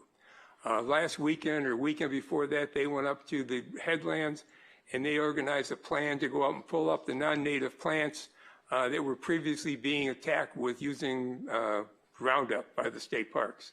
And they did a hell of a job. Now, that good news. I mean, that's what Malibu's all about. Residents standing up and protecting our environment for future generations. That's what we're supposed to be doing. Now, the problem is, apparently, that having taken place, Poison Free got another message from State Parks that says from a Daniel LaFleur, an employee at State Parks who claims that we can only have 20 people up there pulling our non-native plants out, and we can only do that one day a month. That takes place, it'll take us 20 years to clean out the non-native plants that are up there, which is a real, okay. Now, this Daniel LaFleur, I looked her up. She's not, this woman knows what the hell she's talking about. She's a program manager for California State Parks. She's she's forgotten more about the environment than I know. So, but, I mean, her admonition that says she can only do it one day a month, and with only 20 people doesn't make a whole bunch of sense. So I'm wondering if you've got some contacts at State Parks, if we could get this Daniel LaFleur to come in, let's talk to her, find out what the hell her problem is, and see if we can't come up with a solution that enables us to go up there, do the job we got to do, clear out those non-native plants. And if you can set up that meeting, I would love to be a part of that because I want to meet this woman and find out what the heck she's talking about. That's all I got, Mayor. I'm sorry. Thank you very much, Steve. All right, I want to thank the public speakers as well as folks who submitted some written comments. I want to follow up on the point Steve was making and others have spoken about Nobu. Shortly after that occurred, as well as the party at Big Rock, I sent an email to the city manager. I'm going to read it. It said, Steve Uring and I would like to propose an overhaul of the sections of the Malibu Municipal Code that establish the penalties for code violations. In particular, we'd like to see the penalties for violations that occur in connection with commercial activity at a commercial or residential property result in the elimination of all profit from the unlawful activity, plus some additional amount. That way, there will be no financial incentive to violate the law and pay a penalty that pales in comparison to the benefit achieved from the violation. We can consider different levels of penalties for knowing and unknowing violations. We can consider other forms of penalties such as the loss of a business license or a CUP. I don't know if we can take away a business license or not. We know the staff is underwater. We don't want to create any additional burden because they truly are. As such, we'd be pleased to work with the city attorney, Trevor, to see what we can put together. We'd like to propose that the city council establish an ad hoc committee to work with the city attorney to develop a proposal for revising the penalties for code violations that produce a financial benefit to the party who commits the violation. I had hoped that that could be put on the agenda for this meeting as a actual proposal to create the ad hoc, but time didn't permit the report being created. So I'd like to get consensus to bring back an item at our next meeting where we simply decide whether or not to create an ad hoc committee to work with the city attorney to look into greater penalties for these what are purposeful violations that result in substantial revenue and the payment of a small token of a fine, which is a nice business model. You know, make thousands of dollars, pay $100. I'd do that every week if I could. So can we get consensus to bring that back? I concur. I second. I concur as well. Oh, I'll go along with the boys. Why not? Okay, great. So, next, we had an appeal that was on the agenda tonight. It was withdrawn at the last moment after, I'm sure a lot of us, I know I did, spent a lot of time preparing for it. This was an appeal that was before us 2 years ago as well, and it was with the developer at the last moment asked that it be remanded to the Planning Commission after we had spent a substantial amount of time preparing for that appeal. It's a real waste of our time. I had a lot of comments about that. Is it appropriate to talk about the substance of something we were going to address as an agenda item, but which is no longer on the agenda? No, at this point we can only have a brief comment about something. Okay. Needless to say, I thought there were a lot of problems with that project. I'm disappointed that the appellant withdrew the appeal. I've been, over the past few weeks, which haven't been super busy, did participate in meetings with Cal Strat, along with Steve Uring and the city manager and some others. I recently met with some residents who were, multiple residents in different meetings that were having various issues with neighbors that did not perceive to be addressed adequately by the city. These were situations where a neighbor was doing construction and the people I met with thought the construction was not appropriate, was not as permitted, or the permits had been improperly obtained. And we had a lot of discussion. These seemed like reasonable people. They seemed like they had made good points. I don't know whether the facts were accurate or inaccurate, but I had an opportunity to speak with Richard afterwards. And it turns out what I learned was the real problem was the city just wasn't communicating to the complaining parties what was going on. They were residents who thought that their complaints were being disregarded. Some thought that there was favoritism being granted to people. It's all the typical rumors that we hear all the time.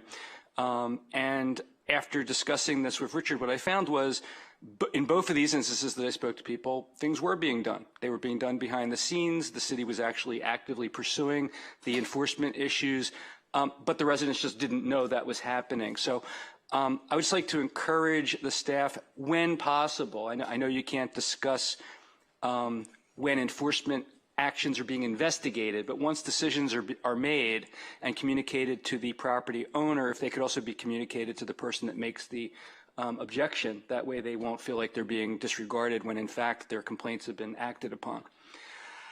I got a call a week or so ago from Representative of Supervisor Horvath's office about a grant opportunity for the city, and that, as a result of that call, that's now on the agenda for later for discussion. Let me just look at my notes of comments from tonight. Trevor, I have one other question. This gentleman that's running for office, is that something that's within the subject matter jurisdiction of the city council that is appropriate for comment here? In what context? Just somebody coming here and making a political speech for election or support. I don't think that's within our jurisdiction to do anything, so I wonder why that's even being done. He can make his pitch there. He is in our jurisdiction, so there's nothing to prevent him from making a statement here tonight. Okay, fine. So I guess it's free game to make political speeches here. That's fine.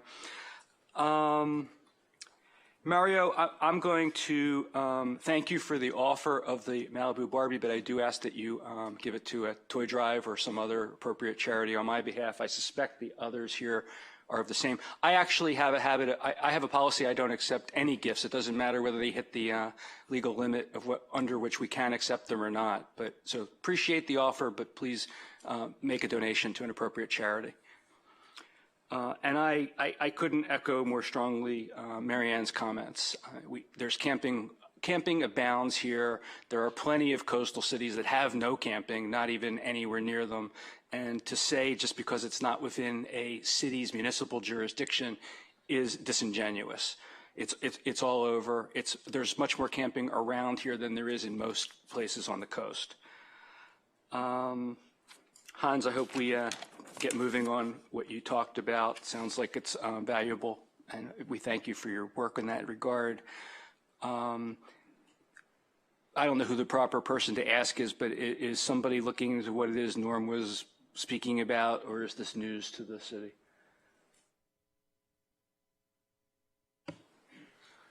I was briefed on the situation today by my staff.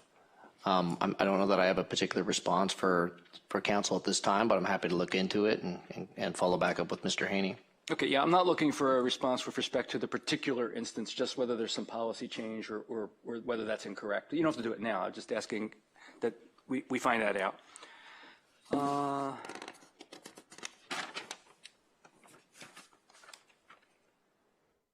I think that's everything.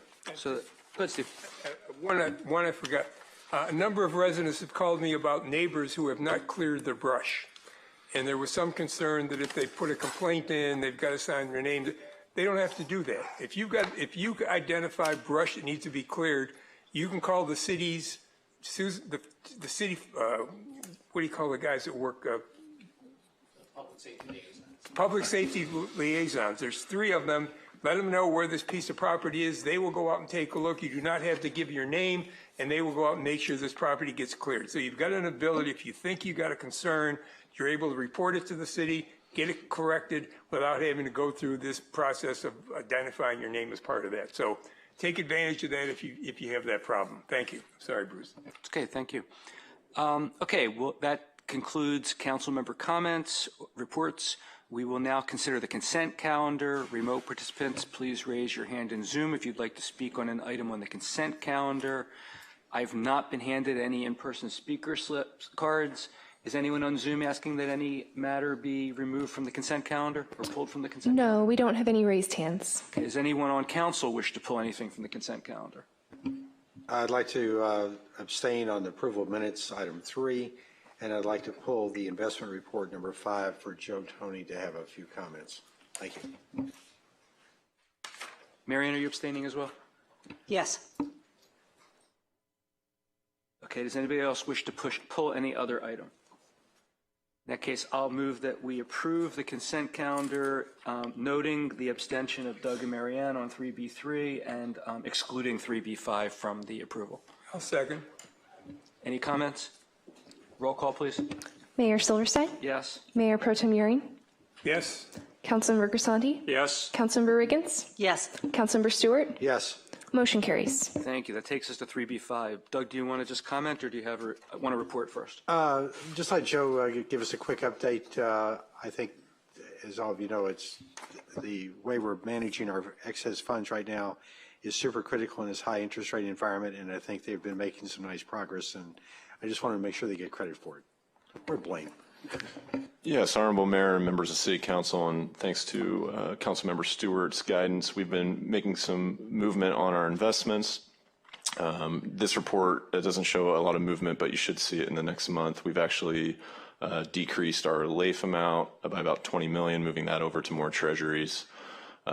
So we were trying to move closer to the benchmark. Our First Bank operating account, we've had ongoing conversations with them as well. We are actually earning 75% of Fed funds right now, so that's positive. And we're going to try to maintain about 2 months worth of operating cash in our account. So we're pretty much at the point now where we feel comfortable with where our cash investments are, and you'll see that in the upcoming reports. Joe, thank you very much. The reason why I bring it up, if you look at this June 30th report, we're showing $102 million in funds. And today's world, 5% T-bills for 90 days, we're talking about substantial earnings on behalf of the city that we didn't have 2 years ago. And you guys are doing a nice job of moving that forward. Thank you very much. Nice move on the bank account money, too.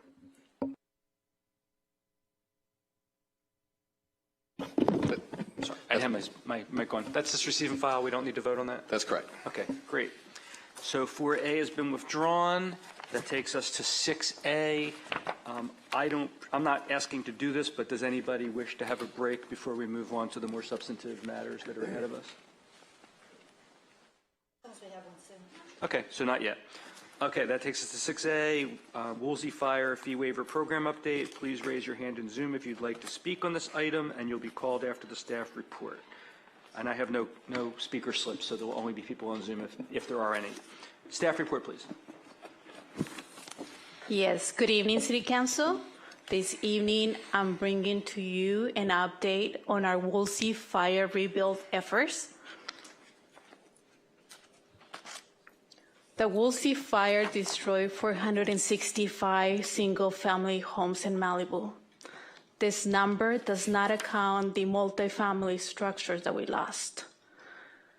As you can see, to date, we have 355 homes that have received planning approval. 263 homes have received building and safety permit issuance, and we have 135 homes that has been completed. Under the planning process, there's 355 homes that have been approved and 11 that are currently under review. 355 approvals from planning constitute 76% of the total rebuilds that has been completed by planning. If you add that 11 that are under review, we will end up with 78% of the total rebuilds that will have gone through the planning process and will continue and through the building and safety so they can start construction. But there's still 100 property that we do not have received any submittals. This constitutes 22% of the total loss. Under our building plan check, we have 263 that have received permit issuance, and we're currently reviewing 52 homes that are under review. We also have 40 homes that we are expecting to see under the building and safety review for the construction process. We have also seen a lot of activity during the construction and the inspection process. Currently, we have 128 homes under construction, and 135 families have received certificate of occupancies. We are projecting that about 25 more homes will be completed in the next 2 months, as currently we have those 25 homes on the final construction stages. Now let me provide you with an update on our Woolsey Fire fee waiver program. The fee waiver program was adopted in 2019 to encourage rebuild efforts. There were specific requirements put in place to maximize this aid to the affected homeowners. Some of the qualifications for our fee waivers were that the rebuild projects were to be like for like or like for like plus 10%. In addition, the owners must be demonstrated this has been their primary residence as of 2018. And if they qualify with those qualifications, then their permits will be waived for grading, foundation, building, plumbing, mechanical, electrical, and on-site wastewater systems. To provide you with the background on the fee waiver program, this fee waiver program has been extended 4 times by our City Council.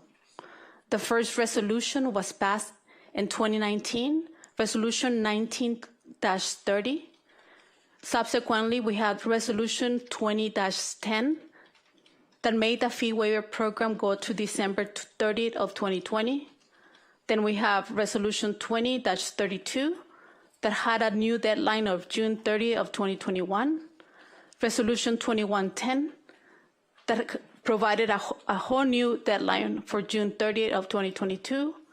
And we're currently on Resolution 2162 that provides that the free waiver program will end by December 30th of 2023.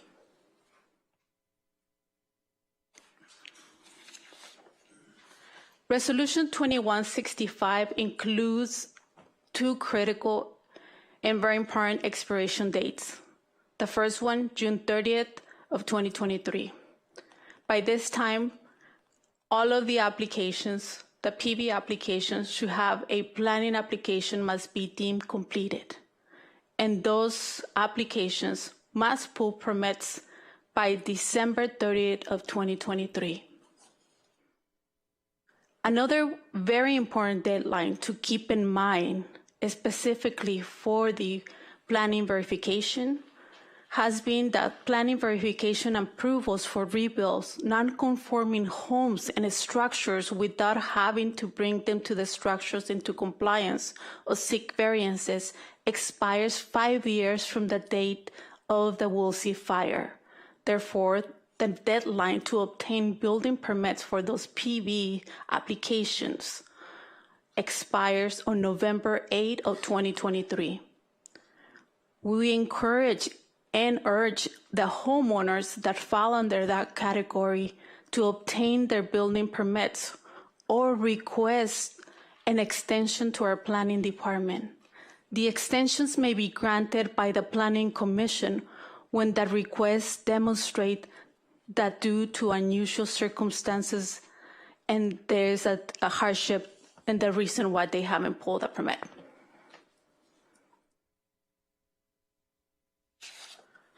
To date, the city has waived approximately $5.17 million in project fees associated with the Woolsey Fire fee waiver program. This does not include, in addition, $800,000 for mechanical, electrical, and plumbing permits that is still pending for those homes that are under construction that they haven't come into our counters and pulled those permits. We also have 100 unsubmitted parcels. Out of those parcels, 69 original property owners have not started their rebuild. The unsubmitted project fee waivers are estimated to be an additional $2.8 million for the estimated total of $8.77 million. It is important to mention that city staff monitors any change in ownership prior to issuing certificate of occupancy. The city recovers fee previously waived for properties that have changed ownerships since the time of the fire and no longer are eligible for the fee waiver program. City staff has reached out to residents by multiple ways, letters, also social media. The latest, we have sent over 200 letters to homeowners specifying that the urgency of the deadlines. Staff is also meeting in person with those families that still are under the process, and we are here to continue helping. That concludes my presentation. Thank you, Yolanda. Bruce, can I ask a question? Absolutely. Yolanda, can you help me out a little bit on this top of page 2? You're talking about rebuilds of non-conforming homes and structures and a deadline of November the 8th. What kind of non-conforming are we talking about? Let me invite our planning director, Richard Malika, to help me explain that portion of it. Thank you.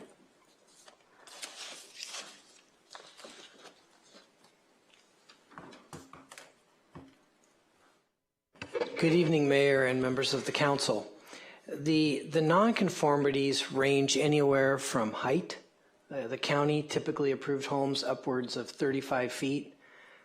Daylighting basements prior to 2004, October of 2004, a basement only had to have 50% of its walls underground. So effectively, you could have a home look like it was 3 stories.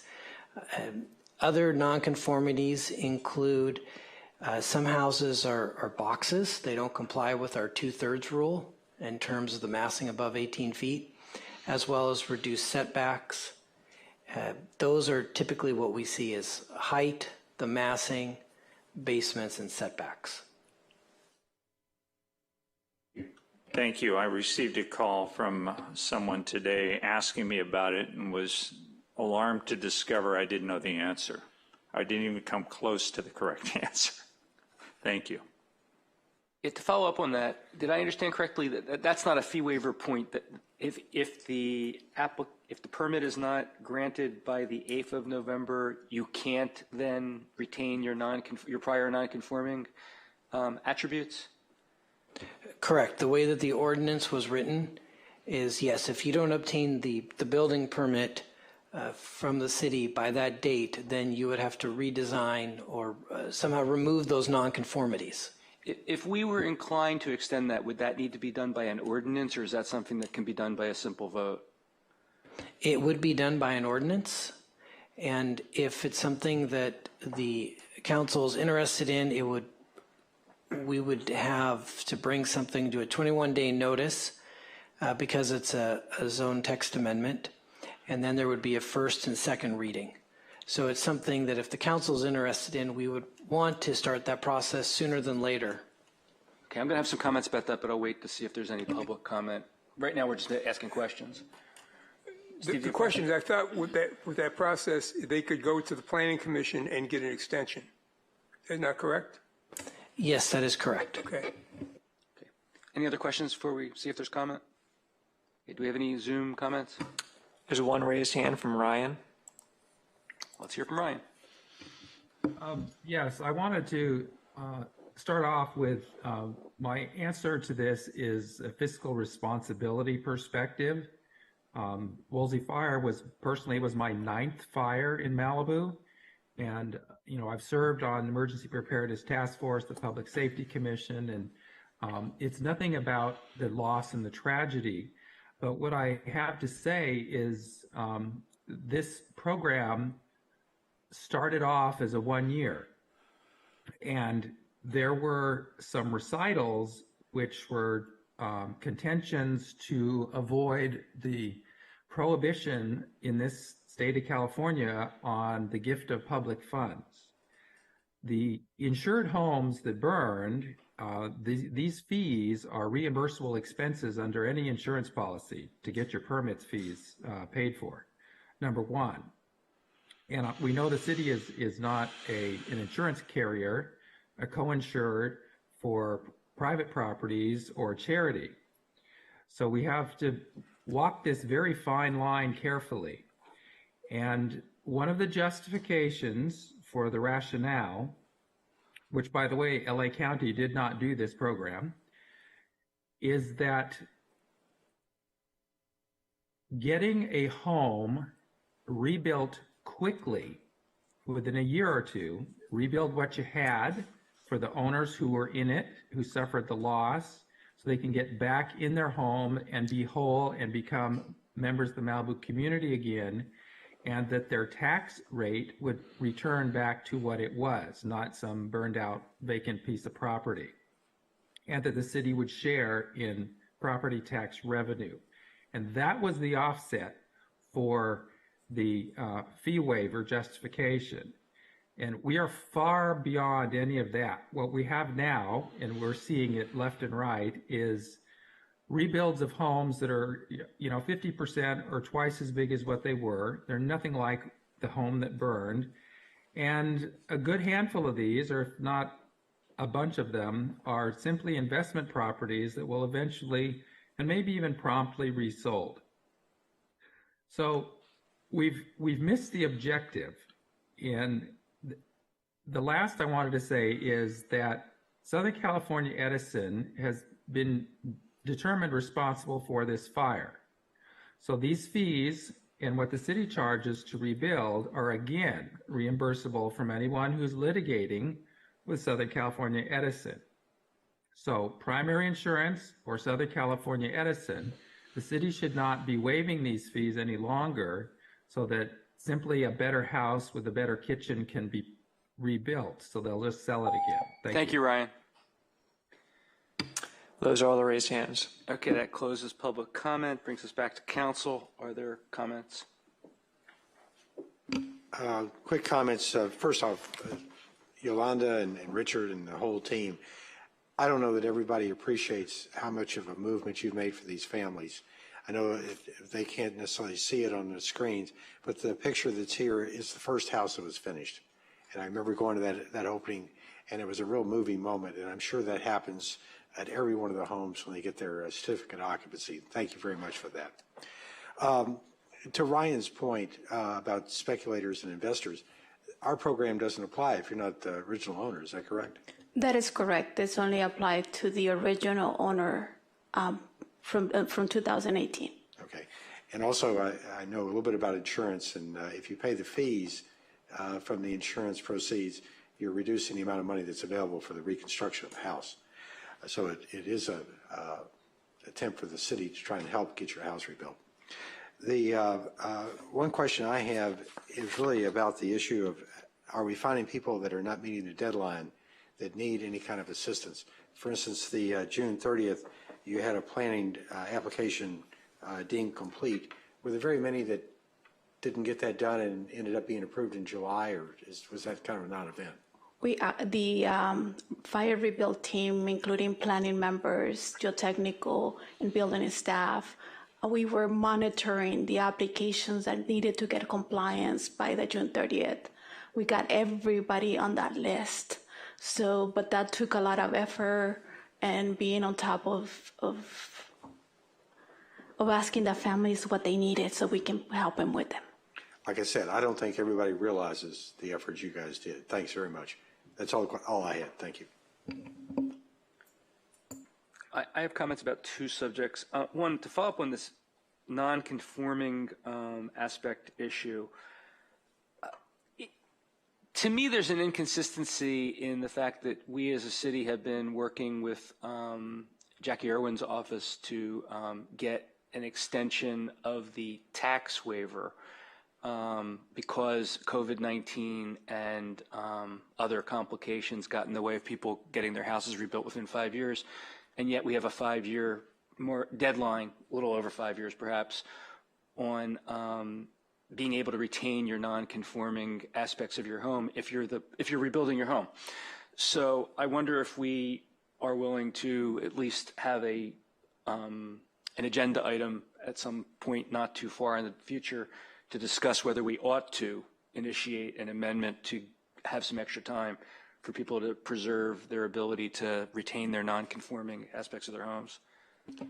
Just a quick comment. I believe on Assembly Bill 1500, because I had some input on that, it's only for people that haven't met the deadline to get their certificate of occupancy. So it's really a case of not having the construction started, but you have to get the C of O. And if I'm looking at the city manager or whoever is familiar, but I believe that was the criteria. So it's a little different than us getting a permit out. They've got to get their house completed. Yeah, but I think if it's approved, they're extending it 2 years, or 3 years. 3 years. Yeah, so it's going to capture people who also haven't even been in the process yet or haven't gotten permits yet. It's an extension of needing to get a certificate of occupancy, but it's going to cover anyone who hasn't even yet gotten a permit if it's extended, because then you'll still have 3 more years to get your certificate of occupancy. So are we willing to entertain that, or do you all want to just let the deadline come and go? I'd love to see some people approaching us and telling us that they are trying to move forward. They've been delayed for X, Y, and Z, and they want our help. I would concur. I think that's what I've struggled with the most about this particular topic is we know that there's 69 families that were living in a home at the time of the fire, but they still have not been able to, for whatever reason, approach the city and put in the applications and move forward to rebuilding their home. And I think, and I don't know how to get that information of what it is that's keeping them from moving forward. So I'm requesting that those particular property owners contact the city and let us know what those reasons are, because I would like this program to sunset ultimately, but I also don't want to be heartless and not provide the same benefit that their other neighbors have received because of the time frame. So I don't know if we can come up with some type of way of quantifying that or finding out who those people are and settling it once and for all, if it's the insurance settlement that they've been waiting for, if it's the Edison settlement, exactly what it is that's prevented them from being able to approach us and take part in this program so far.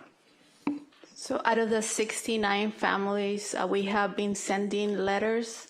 I guess the next step that we can do is call them. We do have their information. So if it's council's decision that we should spend more time on finding the causes, what they haven't submitted, we can proceed if that's what you like us to do. For my part, I kind of want to continue to mention to the whole community that we are here to help them out. And our priority, even though now is our daily operations, fire rebuilds is at the top of what we do, because you still hear stories of people that need help. So it sounds like these people have not come to you folks looking for help. Is that a fair statement? That is correct. Okay. Let me ask you another question. The people that we have provided the fee waiver for, do we have any idea if those houses are built, if they've been flipped, or are the residents actually living in them? You know? There is a percentage that they have sold the property, and that's what I mentioned at the end of the presentation, that we are monitoring when there is a change of ownership so we can recapture those fees that has been waived. I will say out of those 133 that has been completed, possibly 10 have been sold. Okay, and we recover those fees? Yes, sir. Really? Okay. We do not issue a certificate of occupancy until those fees are paid to the city. If it's sold before the house is finished. Once the house is finished, if they then flip it, we don't have a way to. Okay, yeah. Gotcha. Thank you. Okay, so my other comment is, let me back up. Before I even got involved in government here, one of the first things I did as a citizen resident advocate was to advocate for the fee waivers. It was not something that the city council had on its radar. In fact, the city manager had already, I remember, budgeted the income from the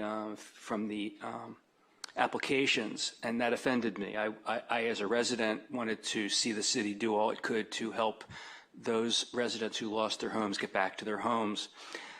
And I remember distinctly talking at the time about the fact that it would end up not costing the city anything, because at the end of the day we were going to have a lawsuit against Edison, and the city should be able to recoup the waived fees as part of its damages. And unfortunately, although the city council listened to me and waived the fees, they didn't listen to me and include it in their damages calculation. So they settled the case for way too little. And we did not receive a reimbursement of both the fees that had been waived as well as a current expectation of the value of the fees that will be waived. So we're in a hole because people dropped the ball on the settlement. That having been said, you know, a lot of residents have benefited from this program. I still think it was the right thing to do, even though the city didn't get recouped. As Doug said, it's absolutely correct that, you know, most people were underinsured and needed a recovery from Edison or other sources to actually rebuild their homes. So it's not like the city was just giving them additional money. It made it easier to rebuild your house. And again, the city could have recouped the money. But it's already been done now for however many it's been done. It's a large percentage. And it just feels wrong to me that it's going to expire, and those who may actually be the most needy are going to end up not having the benefit of the program, because the 69 who still haven't put in an application of any sort, I know some of them. I mean, you know, I hear from these people. They're still struggling. They're still fighting with Edison. They're still trying to get the money they need to rebuild their home. And because of that, I'm less concerned about the hit on the city's fiscal response, the city's budget, than I am on the hit that those people are suffering. And it doesn't seem fair to me, just because someone is even in a worse position than others, they should then lose the waiver. So I don't know how, though, we get this done. I don't know what the appetite is of others to extend it, but I'm going to put out a pitch that I would like us to extend it at least one more time, and I'd like to get it on the agenda so that we can at least have a formal discussion of whether to extend. This is just a receive and file. This isn't an action item tonight. But I'd like to get it on the agenda so that we at least have a public discussion and a vote on whether to extend it or not. I know that I'm going to vote to extend it. Is there an appetite for that, or are we content to just receive and file this report? I'd like to get it on the agenda also. I'd also like to encourage these people who we've not heard from to say something. I mean, if there's any, and I don't know how to do that. Yeah, I'm sure, but I mean, if there's some way to get them, if we extend this, to have them show up and say, "Here," I'd just like to hear from them. It'll make us feel like we're doing the right thing for the right people. Paul, you want to say something? Yeah, as somebody who's lost 2 houses to wildfire, I can tell you they need all the help they can get. And the other thing is, as part of the school separation group, I'm sitting there in those meetings going, we got to get families back in these homes. We got to get, and if they're not built, I mean, I don't even care that much if the family is not a family who used to live here before. We need families back in the home. We need kids in our schools. We're not a retirement community yet, and kids make a difference, and the school makes a difference. So I'm in favor of it. And I will say that in other fires that I've been through, at this point, I think if you were look 5 years after 93 or 5 years after 07 or 5 years after any of them, you probably would find that 30% of the people who were burned out just gave up. And so we're doing better than that. And that's a number I've been quoting ever since Woolsey, that we have to try and beat that. So we're doing that. And if we can get more of them, I'd be so happy I can't even believe it. I might even cut off my beard, I'd be that happy. So I'll make a motion to bring it back for the discussion.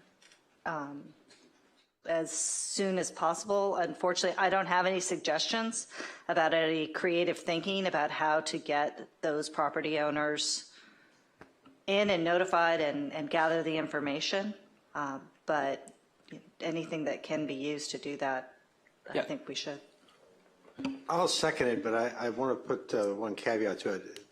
One of the things that pushes people to make the decision is a deadline. And I think we're rapidly approaching the point where we've done all we can do. And it's not a case of physical responsibility. It's a case of saying, this is it. You've got to react. So hopefully we can get a recommendation from staff as to what the extensions might be if we were to grant them. Yes, and I think one of the things that we can do is call those 69 families and try to have a little bit more information for you next time. But I thank you for considering that, and I'm just talking about the families because I get to deal with them. The Maui incident was terrifying, and I received a lot of calls from our families that got to relive all over again. So thank you for considering this. Okay, so I don't know that we need a motion and a vote on this. This is just like the idea of the additional fines. We have a consensus to bring back an item. Unless Trevor tells me we need to take a vote, I think we're unanimous in this. Either is fine. Okay, so let's get that on the agenda. It doesn't require a substantial amount of information other than perhaps what Yolanda volunteered to try to obtain. You know, and maybe Maui will take a page out of our book and waive the fees for their residents because they're going to need all the help they can get as well. Mayor, was that motion withdrawn then, and you're just making the decision by consensus? Yes. I think we've already done that. Are there any other comments? Because this is just a receive and file. Okay, we've received it. We'll file it. Thank you. Takes us to 6B, Boys and Girls Club of Malibu event fee waiver. Again, if you're on Zoom and you'd like to speak, raise your hand. We have no cards from in-person attendees. Can we get a staff report, please? Thank you. Good evening, Mayor and honorable members of City Council. The item before you is a request from the Malibu Foundation for Youth and Families, DBA Boys and Girls Club of Malibu, to waive facility use and staffing fees for the annual chili cook-off event.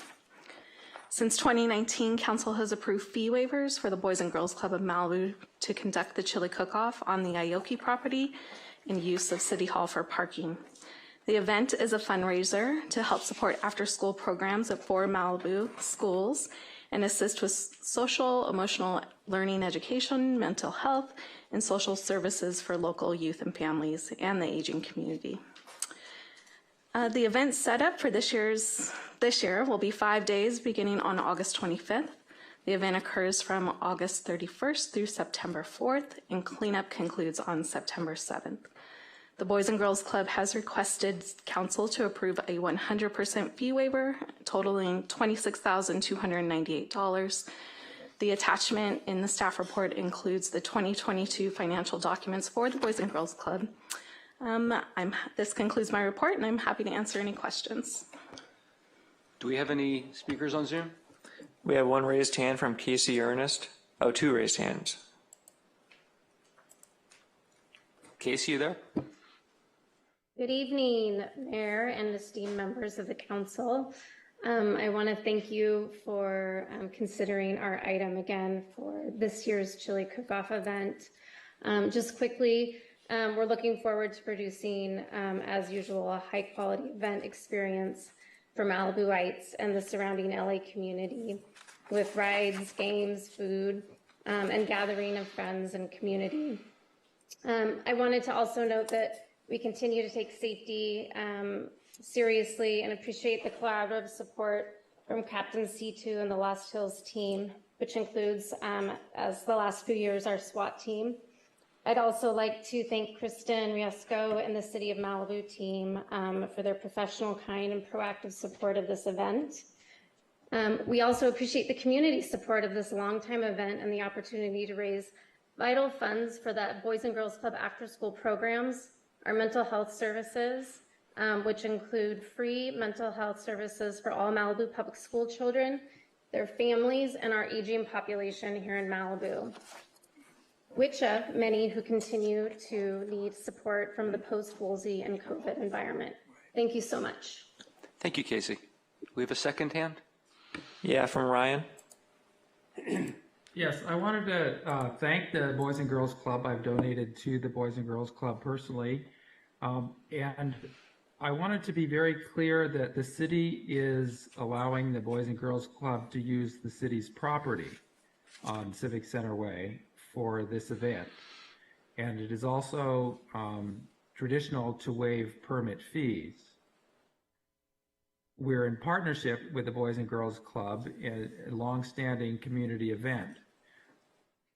Last year, I believe there was a fatal accident at Malibu Canyon Road and Civic Center Way, and that was the second one of the day. And because it was a fatal, it needed the coroner. The traffic was all backed up because it's, you know, a major weekend on top of the event. So it's not all fun and partying, and it's mostly out-of-town participants on the second day, and not just the locals. So just needing to keep it in context, for the liability reasons, the city should not be co-sponsoring the program with staff members being paid by the city and not being reimbursed for the actual cost by the fundraising event. There's a lot of fundraising for the event. We didn't hear the numbers of how much it raised. And I appreciate Casey coming and not just having the staff advocate for waiving fees again. But it's a difficult issue as far as giving a grant, which we already give grants to the Boys and Girls Club. That's a different issue. And waiving the fees, I don't have a problem with that. But not hiring the city staff to perform the functions at all these events, because there are many worthy groups in Malibu. And that's a liability connection that doesn't make sense. And my deposition was 1.25 inches thick on one of the accidents on Malibu Canyon, and it took 4 years to resolve that. It was very, very difficult to keep the city from having to pay out on that one. I just want to be blunt with you. It was way over $6 million. So if it's a co-sponsorship setup, that's what we need to know going in. I would suggest that you not staff the event with city-paid folks with fee waivers. The rest of it, letting them use the property, waiving the fees for the event, that's great. All of the existing grants that go to the Boys and Girls Club, that's great too. But there is enough in this fundraiser, or the entrance fees or the concession fees, to cover the direct expense of the city employees who have to work it. And therefore, we're not in a co-sponsorship position and all the legal consequence that goes with that. Thank you. Thank you, Ryan. Does that conclude public comment? Those are all the raised hands. Okay, so that'll close public comment. I'll start up by moving that we approve this. We do every year. Though we can have discussion, obviously, but can I get a second for the motion? Second. Okay, there's 4 seconds. That's great. That's not surprising. 5 seconds. We can even make it 5 movers if you want. We do this every year. I expect we'll continue to do this every year that this event continues, so it's like a no-brainer. When Doug and I did the proposals of the grants, which we all unanimously approved a few weeks later, or a month or so later, we understood when we gave the Boys and Girls Club less than they asked for, although they got the highest grant of anyone, that this was going to be an additional aspect of what the city was going to contribute to them. So unsurprising that there's going to be unanimous support, I'm sure, for this. I'm not really sure whether Ryan's point is valid or not valid in terms of the potential for exposure. We're not voting on whether the city's a co-sponsor or any of those things, but does the city have any shared responsibility for the event because we provide staff, or no? I think we have an agreement in place about this, where they indemnify and defend us. So the city should be covered if there's ever an incident or a lawsuit regarding it. Okay, Paul? I don't believe the staff fees that we're talking about here are for actually working the event. They're for services that we perform leading up to the event. So we're not actually staffing the event. Do we staff the event at all? No, we do not staff the event. The staffing fees listed on the staff report include like monitoring event setup, making sure that they're, cooperating, following the rules, those sorts of things, and then breakdown as well. Okay, thank you. Any other comments? Steve? I just wanted to add that the club is part of the agreement. They provide evidence of insurance that covers, and as the city attorney says, indemnifies the city should there be any claims or damages as a result of the event. So that's what we lean on in case there are any issues that were to come up. So that transfers the liability risk from the city back to the user of the event. So I have to say, I'm comforted by the fact that it sounds like it's not our staff that are working the event in any event, which is what Ryan was talking about. I wouldn't be comforted simply because we have an indemnity and some insurance, because a substantial claim could wipe that out easily. But it sounds like we're probably not on the hook in any event. Can we have a vote, please? Mayor Silverstein? Yes. Councilmember Riggins? Yes. Councilmember Grisanti? Yes. Councilmember Stewart? Yes. Mayor Pro Tem Uri? Yes. Motion carries. Okay, why don't we take a 10-minute break before we move on? Back at 8.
Right. Paying attention to Malibu. I mean, we didn't see fucking Steve.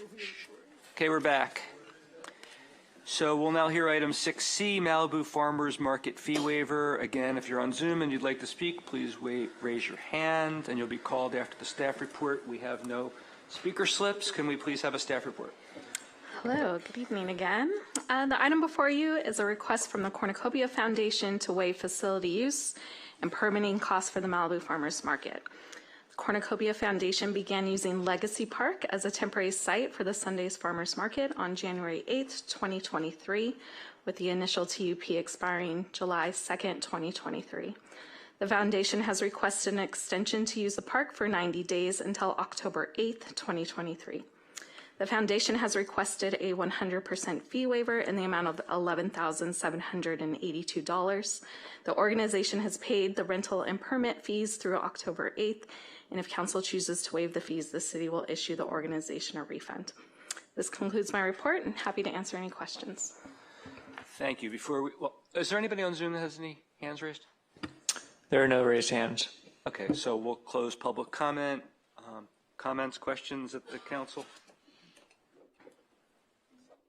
I'll go first and you can jump in. Okay. We've talked a little bit about the farmers market. Like I said, keeping it at Legacy Park, I think, should be a priority for us. A couple other things. I believe that the fees that we've got call for the rental of the whole chili cook-off, right? Or have you separated that into? That's a separate fee. So this is just the use of Legacy Park. Just for Legacy Park? Correct. Okay. Okay, because I guess what we charge them for Legacy for the parking, we charge them for the whole chili cook-off, not just, okay, so we ought to think about that as we go forward on that one. Second thing is, the farmers market appears to be doing reasonably well in terms of revenue. I don't know what the rest number was, but it's become a fairly profitable endeavor. This third thing is, the IRS requires that they have a board. And right now, when I looked at the last 990 that they sent in, there was no board included on that. So I think we're just going to have to require them as we move forward to make sure they've got some kind of board representation to meet their IRS requirements.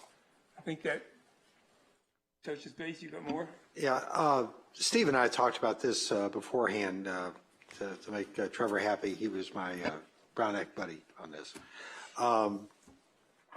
The IRS requires a nonprofit to have at least 3 board members and at least 1 annual meeting, and preferably in the foundation guidelines. I believe it's the foundation group that is the sort of benchmark standard for how you run 501c3s. It says you got to have 4 meetings, and they emphasize the fact that the management doesn't run a nonprofit; it's the board that runs the nonprofit.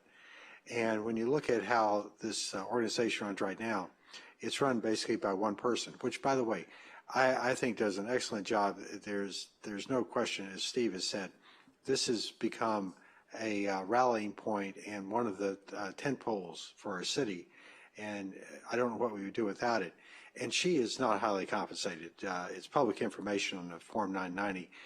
She gets $45,000, $42,000 a year in income, which is a pittance for what kind of work she puts in. She pays her accounting people, I think, almost as much as she makes. So it's not like it's a for-profit business, but they do need to run it more like a business.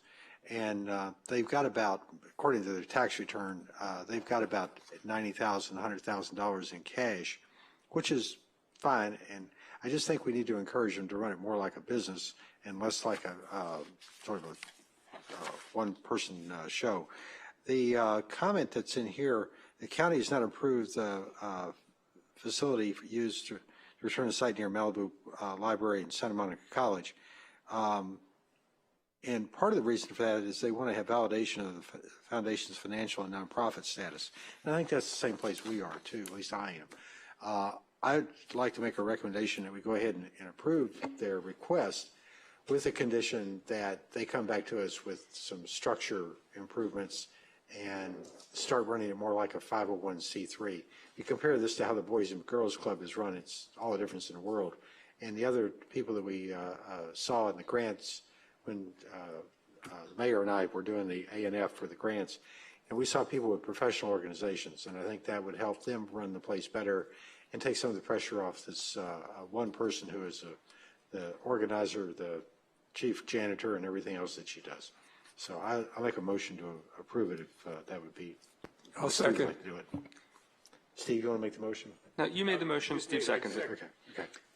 Open for discussion? Yeah, keep going. I'm going to vote no on this, and I'm not going to vote no because I don't think the farmers market is a good thing. I was there on yesterday.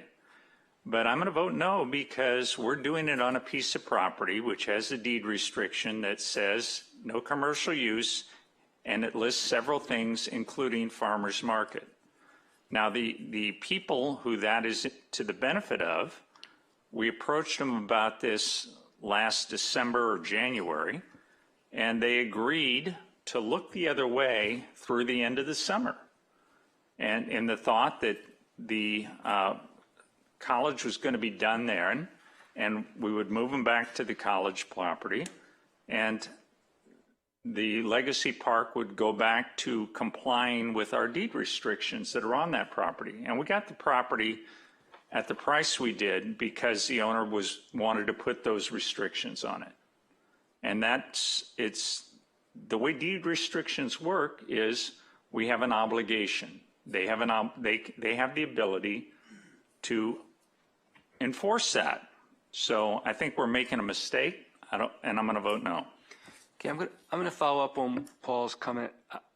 I'm going to support the fee waiver, but I don't view the fee waiver question to be the same as the permit question, whether the permit should be granted. In fact, when the report was being given, I thought I heard we're being asked to approve the use of the space, and I don't believe that's what is before us. I made that same distinction when we had the question of the interpretation of the code for religious institutions, whether they could host nonprofit activities, and the question was raised about whether a specific institution could in fact host or whether they needed a CUP. I said, well, that's not the question we're being asked to address. We're just interpreting a code here. Tonight, we're just being asked whether if there's an appropriate use and a fee is granted, we should waive the fee. I'm sorry, and a permit is granted, we should waive the fee. We are not granting permission to use Legacy Park. And I agree with Paul. I understood that this was a temporary thing that was kind of, it shouldn't technically be permitted, but nobody was going to enforce it for a short period of time. I don't know whether it can or can't continue to function there lawfully. I know a lot of residents have written in and said, keep it at Legacy Park. I've been to the farmers market for years, both where it was originally as well as now at Legacy Park. It's great to have it as opposed to not having it, but I don't really perceive a major difference when I attend the farmers market, whether I'm walking around in the parking lot with tents on both sides of me or whether I'm walking around Legacy Park with the tents. And I think they really should get back to where they were as soon as they can. But I don't understand that tonight, Paul, we're voting on whether to allow the use of Legacy Park. We're just voting to waive the fees to ask for permission to use Legacy Park. So because of that, I'm going to support it. Any other comments? Just a question. Who agreed to let us use Legacy Park as long as we have? Who did you talk to? Did somebody come to the city? Did we? I wrote to when we talked about doing this in the first place, we talked about getting a waiver, a temporary waiver from the, there are 11 beneficiary parcels. 11 anyway. Okay. And we own 3 of them now. So we had 3 votes in our favor right off the bat. But we had a letter that went out, and the letter, instead of asking for temporary use, asked for permanent waiver. Letter to whom? To the 11 parcel owners. Okay? Who benefit from the deed restriction. Who benefit from the deed restriction. And the response to permanent was, that's not what you guys were talking about at the city council meeting. And it's nothing that we are willing to allow. You know, there's a reason that How many of the 8 came back with that response? The spokesperson for the 8 came back with that response. So John did. John Parencio. Yes. Okay. And have we talked to him since? I talked to John frequently. Okay. And I don't think he's unreasonable in wanting to fulfill his father's wishes.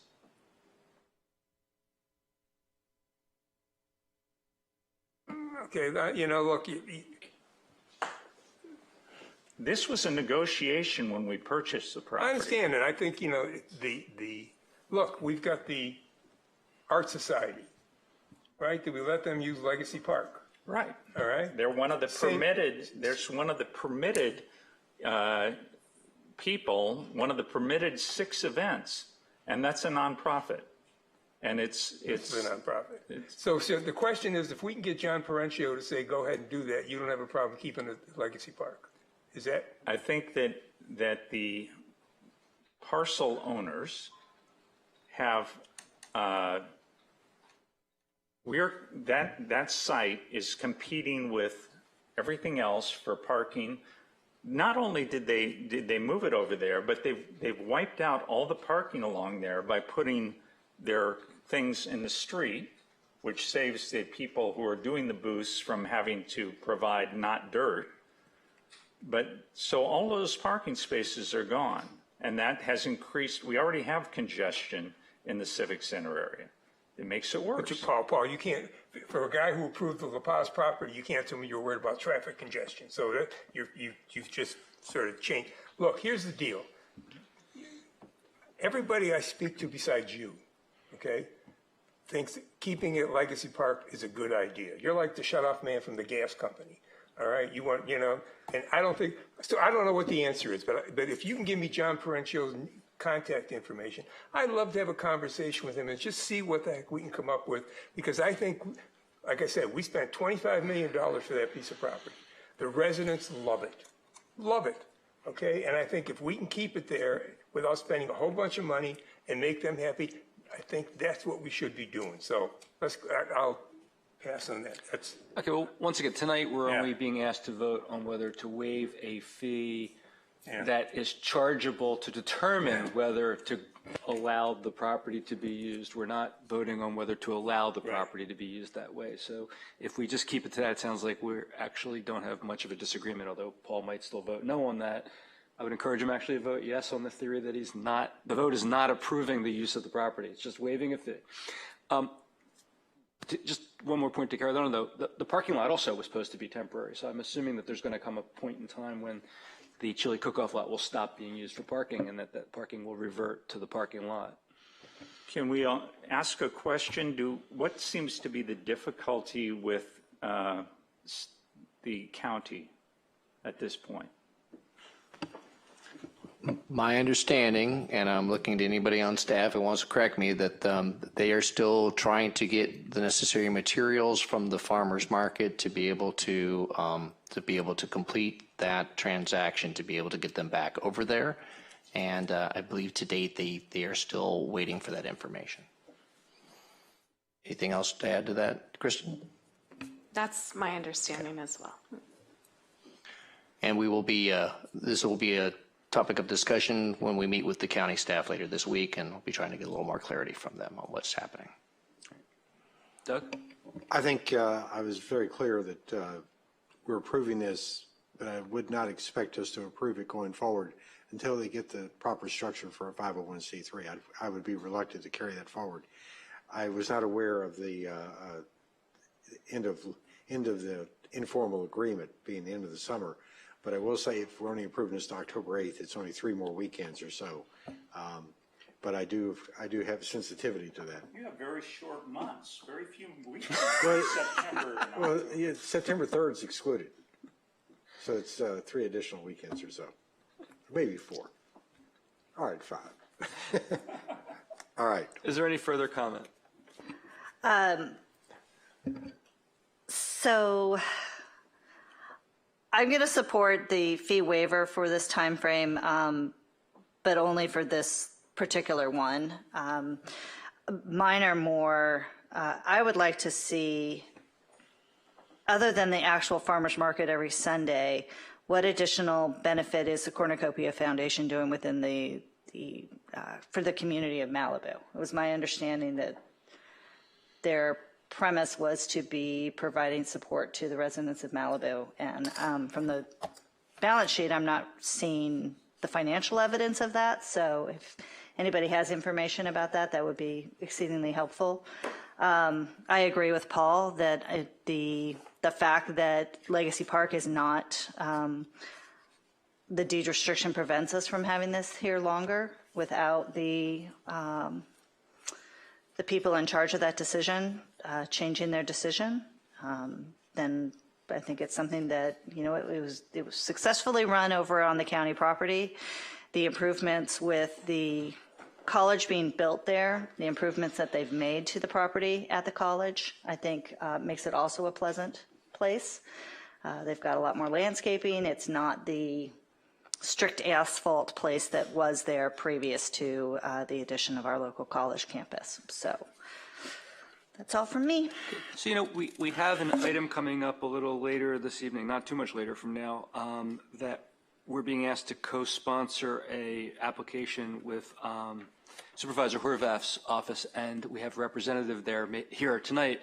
Maybe this is something that you can go back and talk to the supervisor about to see if we can't move the county along and have the county move the farmers market along so that this can get resolved. So I know that the supervisor's been extremely attentive to Malibu, and it's been a great relationship. So if that could be accomplished, that would be phenomenal. By the way, I think to go back to Mary Ann's comment, that's what's missing when you look at their Form 990. All the places where you put in about where they sponsor, what they sponsor, how they are operated, is missing in that 990. And I can understand why the county would have some questions on that. But that's what we're asking them to clean up their act on. And great credit to Deborah Bianco for running this, but it does need to be run professionally. Okay. Any other comments, or should we have a roll call?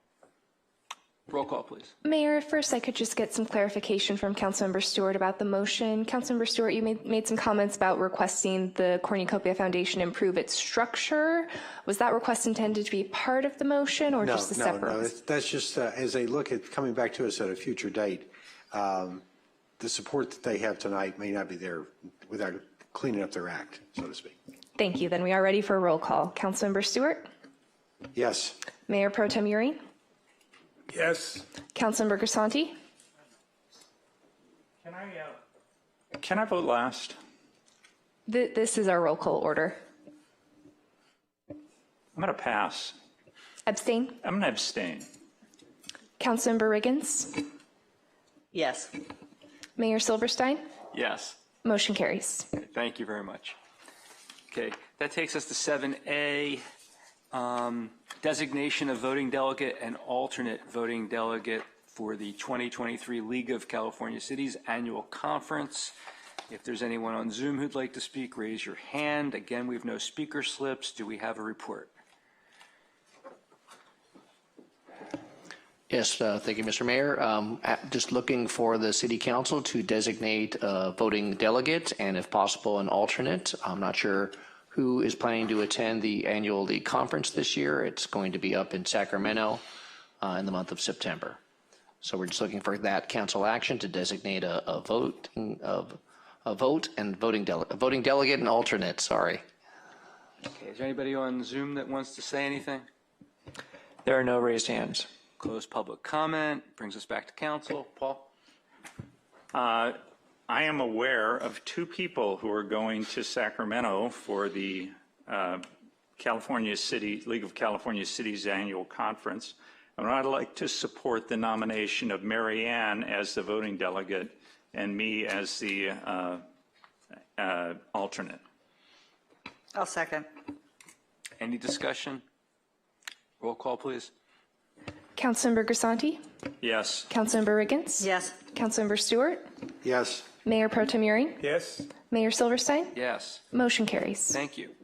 Okay, item 7B, Los Angeles County National Oceanic and Atmospheric Administration Climate Resilience Regional Challenge.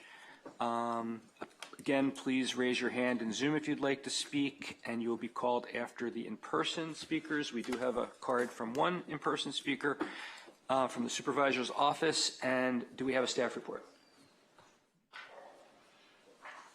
Mayor, this was your item. If you wanted to introduce the item to the rest of the council, or if you need more information from us, we'd be happy to provide it. It was my request that it be put on here, but I know the city prepared a brief report, so if somebody could provide a report, that would be phenomenal.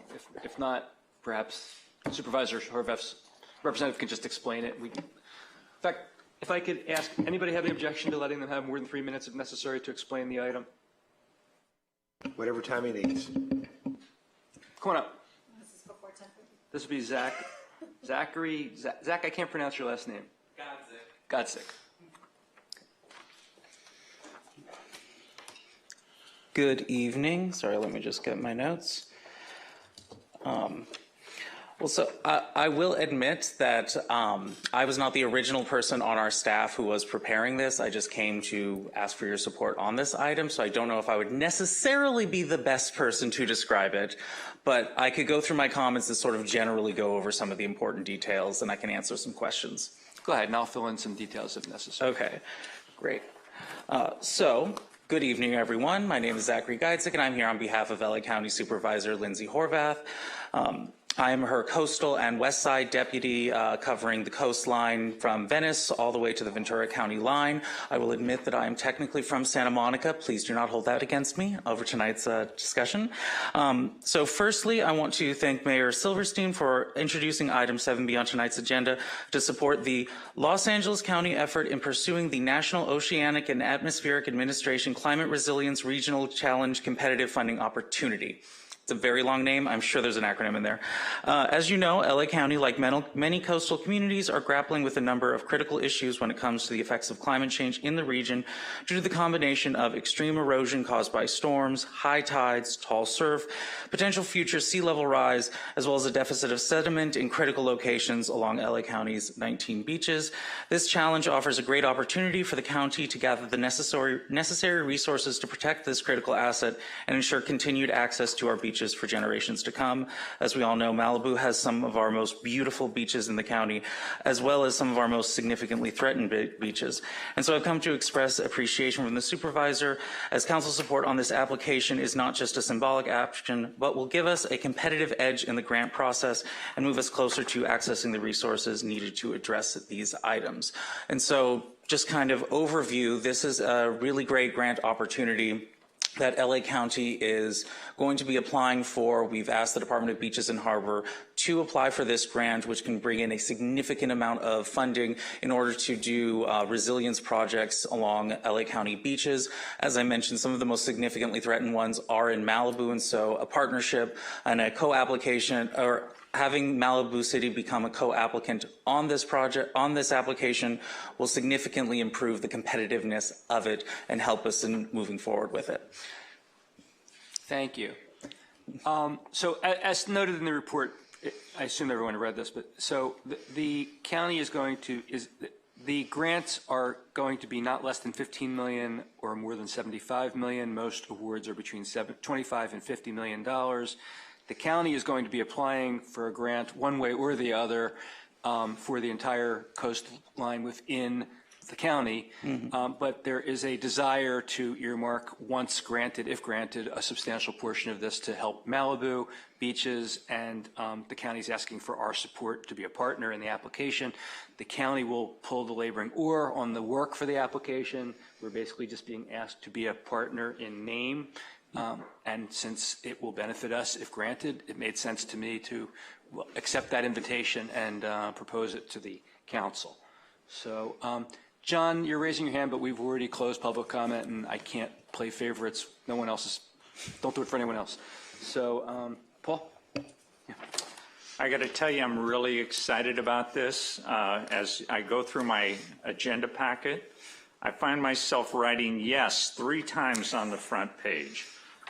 Several more times throughout the thing, and the projects that are lined up, especially for Malibu, includes an artificial reef and sand replenishment on Zuma Beach and Westford Beach, And the artificial reef is the kind of project that Smart Coast California has been asking for in various places. I'm 100% in favor of it. I'm excited about the living breakwater. I don't know where that's going. I don't think it's in Malibu, but that's another thing that I've looked at and gone to a lot of meetings and heard stuff about them. It needs to happen. And the whole living shoreline project for Point Dume is something that's very useful. And I think that we need more of these types of proof of concept projects. Can't believe that we have an opportunity to be part of it. I'm very, very, very enthusiastic about this. Is that a motion, Paul? I'm in favor of it. Are you In moving? case there was any doubt. Are you moving? I'd like to move that we vote in favor of this and eagerly thank Lindsay for including us in this. Absolutely. I'll second it. Okay. Any further discussion? I had a couple questions or comments. I know we've struggled with some issues along Westward Beach Road, and I see that the proposal or ideas along Dockweiler include constructed sand transport barrier, which I assume is the wall to keep the sand at the sand and not on the roadway, and the dune fencing, because they've got a sand blown into parking areas. And since we have that exact same problem happening on Westward and the bottom of Birdview, I would encourage the addition of that study area to consider that. I think that would help, and I'm sure our Public Works Department and the City Manager's Office can help coordinate things that are specific examples within our city that are happening that could be encouraged and benefit from that. And other than that, I think this is a great project, and I think it's really exciting, and I'm excited. We're happy to take that back to the supervisor's staff and to the department. Thank you, and thank the supervisor. I think this is a really proactive benefit to the entire coastline of LA County. So appreciate her jumping on this. And it's my understanding that the application that's going to be put in shortly is just a preliminary application. It'll be fleshed out more in the future. Yeah, for right now, it's just a letter of intent that's due the beginning of next week saying we want to apply for these funds, and if selected, then we'll be able to put in a full application for it. Okay, and you'll set forth in the letter of intent that we're partnering with you? Yes. In the application, in the request? Yes. Mayor, I just wanted to confirm as you were transitioning to discussion that we didn't have any raised hands in Zoom, so you did hear all the public speakers. Did I neglect to ask for that this time? Great, thank you. Okay, can we have a roll call, please? Councilmember Grisanti? Yes. Councilmember Stewart? Equally, yes. Councilmember Riggins? Yes. Mayor Pro Tem Euring? Yes. Mayor Silverstein? Yes. Motion carries. Okay, thank you for coming out. Thank you very much for your support. Okay, it takes us to the last item for the evening, which is the 6D proposed settlement agreement with Cross Creek Ranch Malibu LLC regarding the ranch at Cross Creek property. Please raise your hand in Zoom if you'd like to speak on this item, and you'll be called after the staff report. Are there any speaker cards? Okay, and we have a staff report, please. Yes. In 2008, the city entered into a development agreement with La Paz Ranch LLC. The agreement allowed the developer to build a shopping center with a 0.20 floor area ratio, and it also entitled them to develop the project subject to the city's LCP and municipal code as it existed at the time that the project was approved. In exchange for these benefits, the developer provided the city with $500,000, a pedestrian and bike path, the dedication of a trail easement, and Parcel C, which is a 2.3 acre parcel sitting directly behind the shopping center. The city received the $500,000 payment and Parcel C approximately 3.5 years ago. The project's construction is almost complete, and Cross Creek Ranch Malibu LLC, who purchased the project from Malibu La Paz Ranch, has started the process of applying for planning clearances for their potential tenants. This led to a dispute between the city and the owner as to whether the formula retail ordinance applied to these tenants.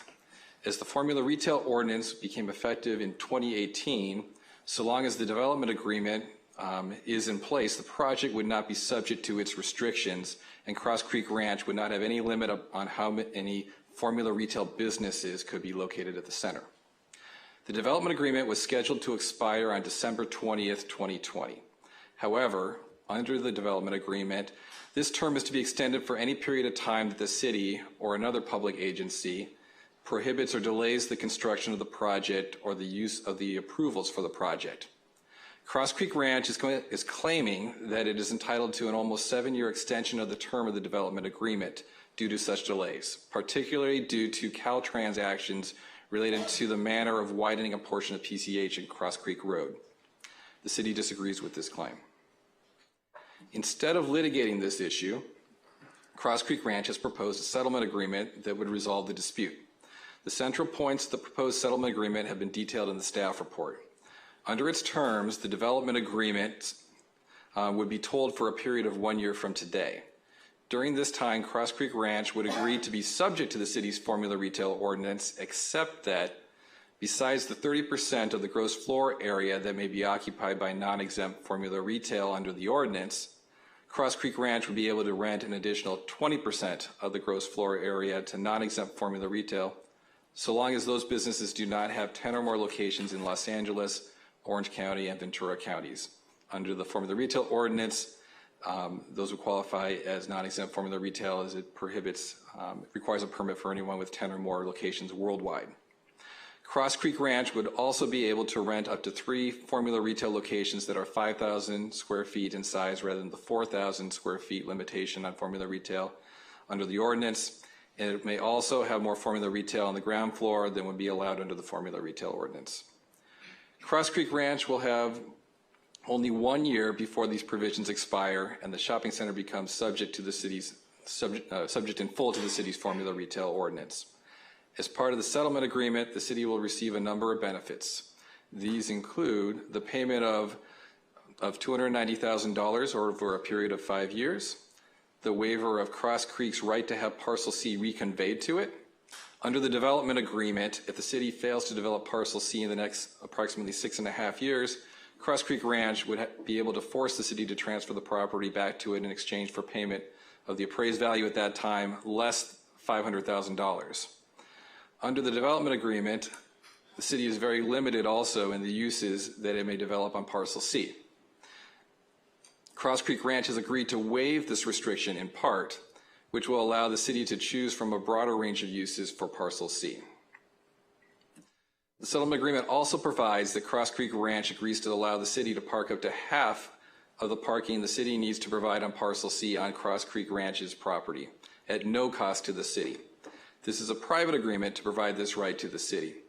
Before the city can park any cars on Cross Creek Ranch's property, it will have to obtain approval of a JUPA, which is a joint use parking facilities application, along with any other required permits and environmental review. Approving the settlement agreement does not provide for the approval of any particular project or require the city to park any vehicles on the Cross Creek Ranch property. It solely provides that Cross Creek Ranch will allow the city to do so for free. If the city obtains the approvals required by the City Municipal Code and LCP, it would be able to take advantage of that. Cross Creek Ranch will also provide up to $100,000 in design and planning services related to Parcel C. One final important note here is that the city was entitled to resolve this entire dispute in closed session, but the council has chosen to bring the settlement agreement proposal to the public in open session.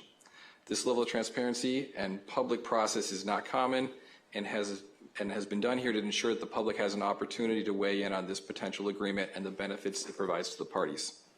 The full agreement is enclosed with the agenda report and awaits the council's consideration tonight. Thank you, Trevor. John Mazza, we have a speaker slip from you. Before you speak, sorry, does anyone have any questions as opposed to comments up here? No. Okay, go ahead, John. Okay.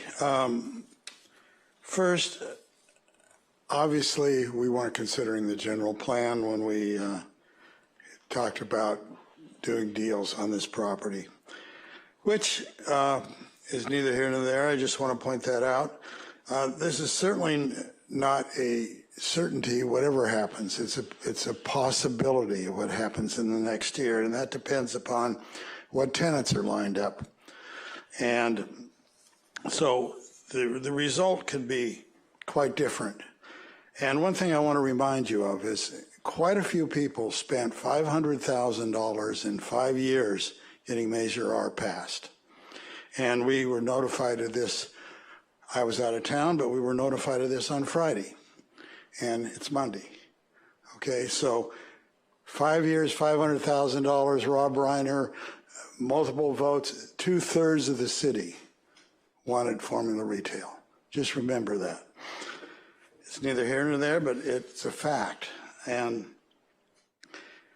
not like the facts on the chili cook-off given, I mean the Legacy Park given before. Now, this is a disadvantage to the local tenants of the other shopping centers and competition for independent restaurants and other stores like Howdy's. So you have to consider that also. You are giving an advantage to an individual or a partnership that owns a property over every other retail use in the city and shopping centers. So we have to just keep in mind that this is a big deal, depending on how it works out. It might not be a big deal, it might be a big deal. So there's a question of how we got to this point. And our city attorney determined, I guess, that they have some kind of case or you wouldn't be hearing a settlement, which means our staff, as far as I'm concerned, screwed up all these 13 years, and supposedly there was no monitoring and it took longer than it should, and there's a legal suit against us, potentially. So somebody should come back and say, why did that happen and what's going to happen in the future on other future deals? So we need to remember that Malibu is for the residents. It's not to become urbanized. I would suggest if this becomes 10,000 square foot McDonald's and all this kind of stuff, you should buy the Hamburger Man at the old La Salsa and put him in Legacy Park, just to remind you what Malibu's. Thank you. Do we have anybody on Zoom? There are 2 raised hands. First we'll hear from Ryan. Yes, I do remember when this was being presented in 2008. Christie negotiated this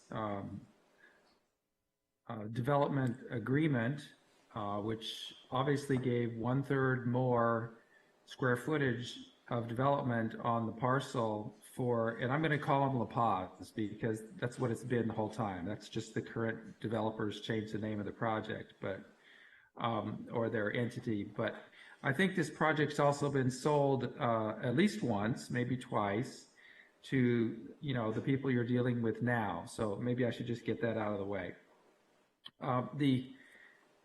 When there is a sale, that's for what was approved, and the city approved a 33% increase in the density for this project, and that was a big giveaway.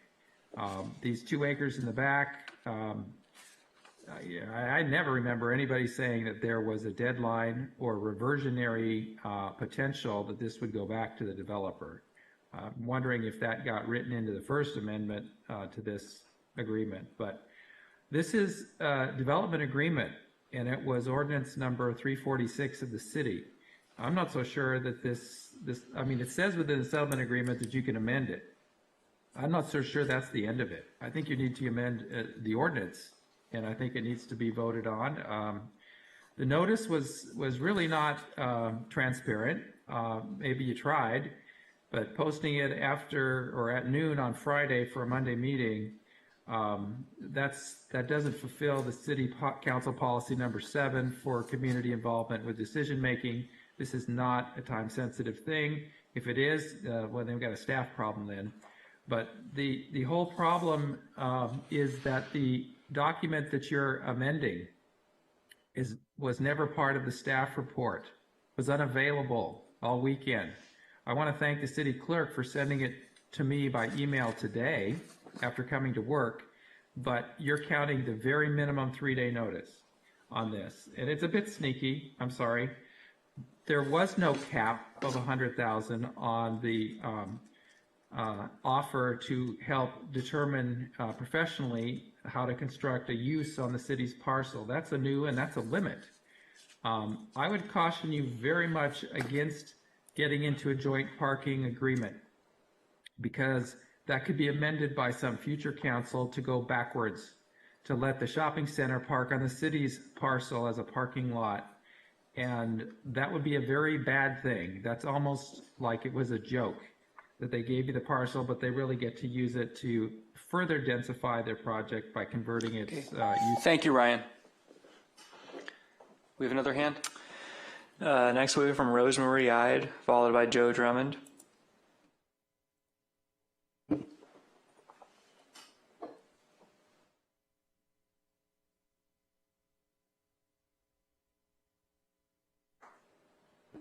Rosemary, I believe you're unmuted.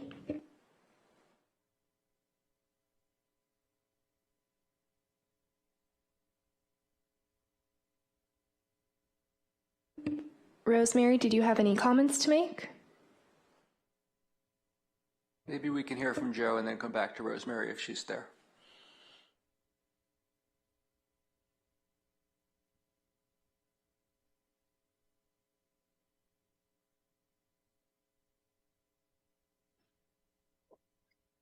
Hi, can you hear me? Oh, yes.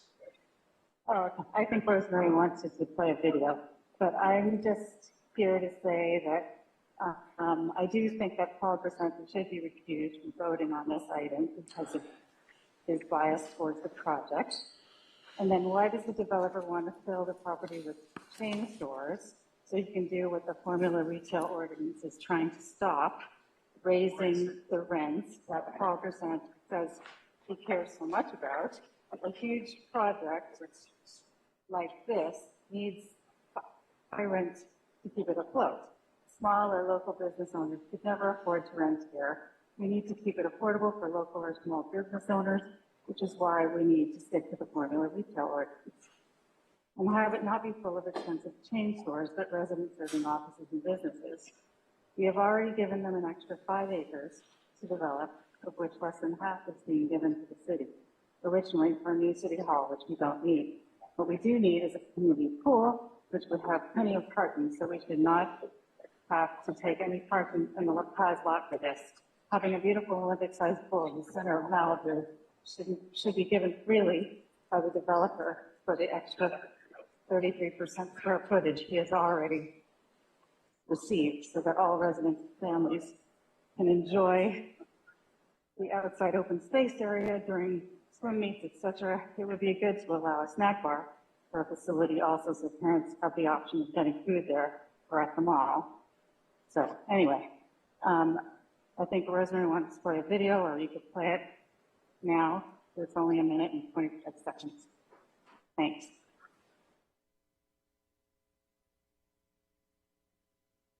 Stop the clock for a moment. Sorry. That was Joe Drummond, correct? That was Joe Drummond. Okay. Joe, are your comments finished? Yes, my comments are finished. Okay. Is Rosemary here to request that a video be played? Because if she's not, we're not going to play it. If she is, we'll play it. Yes, she is. We're asking her to unmute.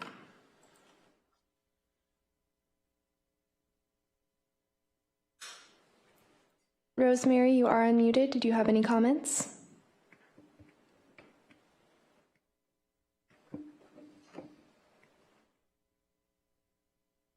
Rosemary, did you have any comments or an introduction to a video you'd like to play?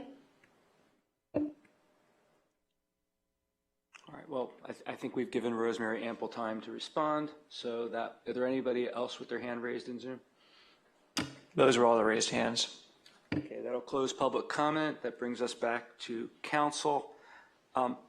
If no one has a problem with that, I'd like to start with this one. The public comments, both tonight as well as a number of them we received in writing, indicate that there's substantial confusion about what's being proposed and why. So I want to make the record clear, and I may be a little repetitive of what Trevor's already explained, but I think I might have a little more detail or a different nuance.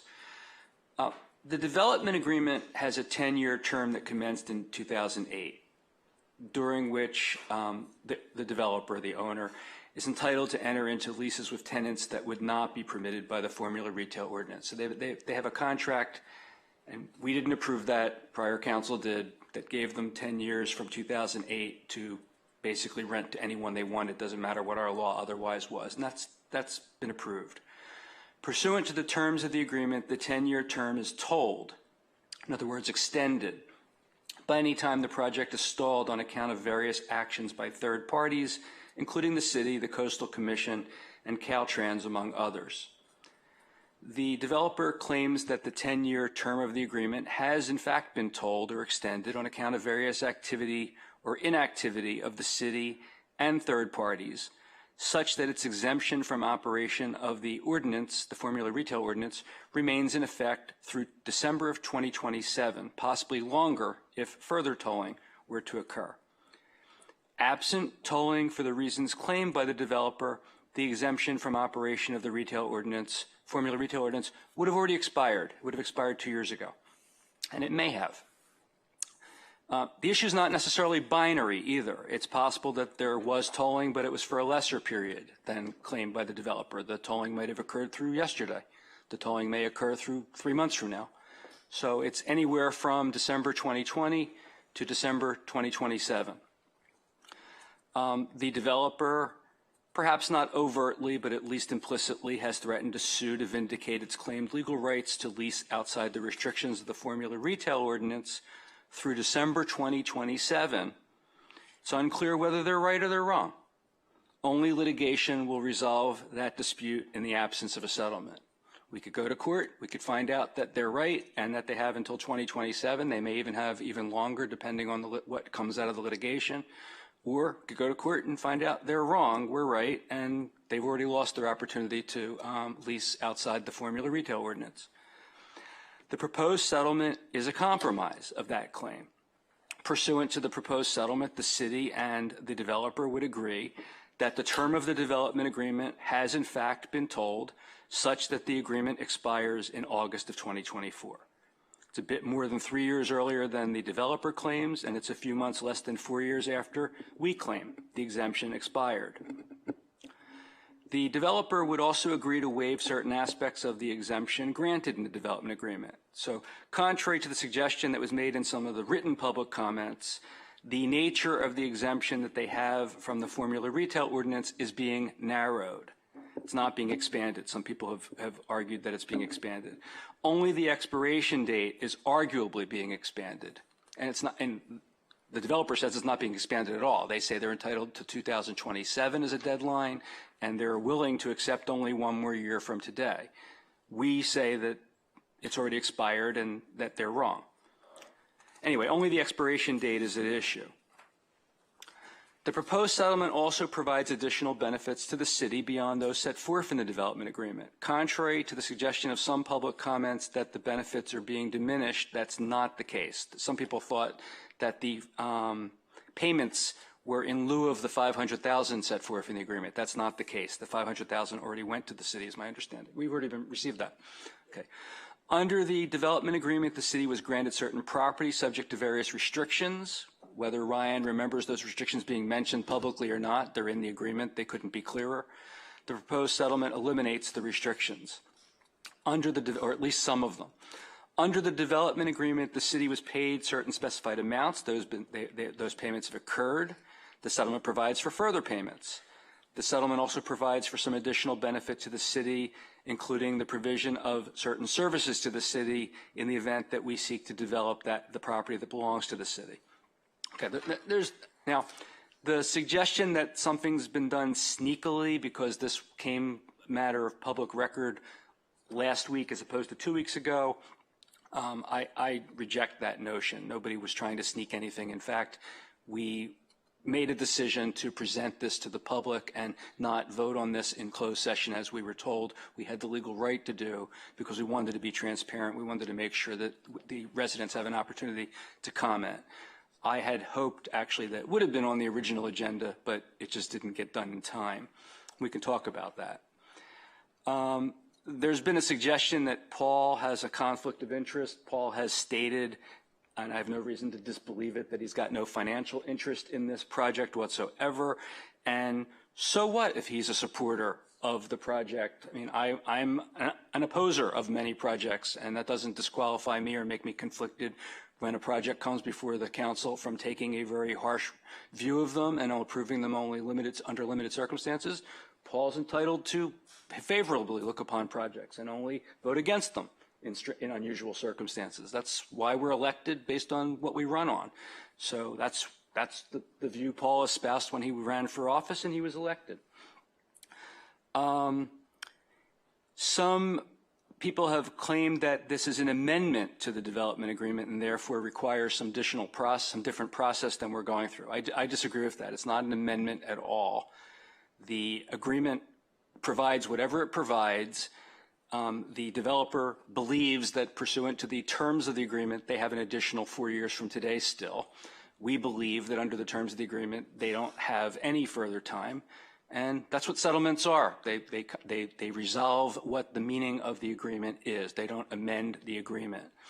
Just like if this goes to court and the court says they have until 2027, the court wouldn't be amending the agreement, it would be interpreting the agreement. If the court says they don't have any more time, the court would be interpreting the agreement. We're simply interpreting the agreement. We're agreeing to compromise the interpretation. And the other things that the developer is giving up, they're waiving rights. They're not changing the agreement. They're waiving rights they have under the agreement.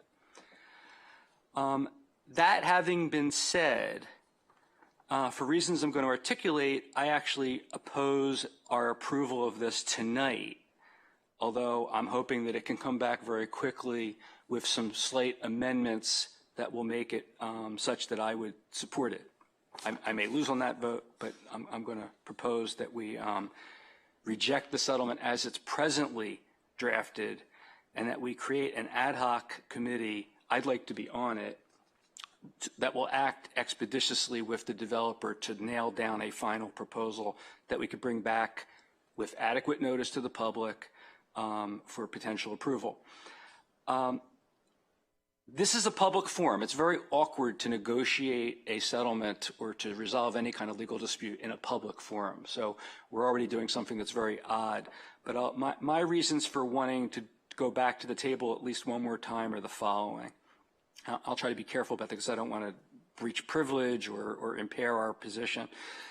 I do believe that we were somewhat hurried in getting to where we are today. I don't believe that time is of the essence in a critical way, and I believe another week or two or longer if necessary to iron this out in a proper way will harm anybody's interests, certainly won't harm the city's interests. I'm not satisfied that the negotiations were completely adequate. I think they were a good start, but I think that we still have some room for improvement. And I believe that the consideration the city's receiving for compromising its position, which if the position were correct would be fatal to the developer, is inadequate. I think there's some further consideration that we could get in a further negotiation. So I intend to vote against this as currently written. As a conceptual matter, I don't oppose a settlement. I will say also, I mean, to John's points, sure, this developer is getting benefits that other owners of commercial establishments in the city don't have, but that's water over the dam. Those benefits were granted to this developer over a decade ago. If I had been on the council, I would not have voted to give those benefits, but the people who were on the council did vote to give them those benefits. We're not giving them any additional benefits. We wouldn't be agreeing to anything if they didn't have a colorable argument that they're entitled to unlimited excuse from the ordinance through 2027. That's what a compromise is about. I believe that none of us would be saying voluntarily, have another year even though it's expired, even though you have no claim. They have a claim. And only time would tell whether they're right or they're wrong. So I don't oppose a settlement. I do believe, however, as I said, we're getting insufficient consideration. I'm dissatisfied, among other things, with the limited scope of the release. I'm embarrassed to say that when we looked at this agreement, the proposed agreement in closed session, I didn't notice that the release was limited to the alleged tolling claim. I believe the release should be a blanket release from any claim the developer currently has, whether they know of it or not. But I understand that Trevor's had some conversation with the Developers Council and that they are probably willing tonight to agree to that change to get this done. There are some other language issues that concern me. I'd prefer not to explain what they are in a public setting, especially a setting in which the developer is a participant. And I would hope that the council would give me a couple weeks to try to work with our council to get this in a better shape. I don't like negotiating on the fly. I believe all restrictions on Parcel C should be released, not simply the ones that are proposed to be released. I believe the release should be broader. I believe that we have substantial leverage with regard to the merits of the dispute because I believe the property owner has a significant current need for the additional time, which they may or may not be entitled to receive pursuant to the disputed terms. And it may just take a little, and I don't think they can wait 2 years to litigate this to a conclusion. So even if they were to prevail in a litigated conclusion, it may not matter to them because it might be too late for them. So for all those reasons, I'm hoping that I'll get support for a motion to reject this proposal as it's currently written, not to reject the notion of a settlement, but just reject this settlement and appoint an ad hoc and give us till the next meeting, if not the meeting after that, if the city needs more time to put together a staff report to bring this back before public for approval. Can I get a second for that, or do you all want to vote to approve this tonight? I'm in favor of voting to approve it tonight. I'm a little concerned that there is what you consider to be a defect that Trevor has talked with council, the opposing council, about accommodating the change. Is that something you can inform us about? Sure. So the development agreement does include a release of all claims for anything related to their tolling claim or the development agreement. There is further language that has been proposed to them that would bolster the release, and the mayor has seen this language. This could be presented up here, but the developer would be willing to agree to that language. Kelsey, if you're able to share that. Did you say the developer is willing to agree to that language? They're right here if you want to ask them as well. They're nodding their heads. Does that mean yes? Yes. Okay. And we're bringing up that language right now. Okay. Trevor, is this paragraph 8 in the settlement agreement? That's correct.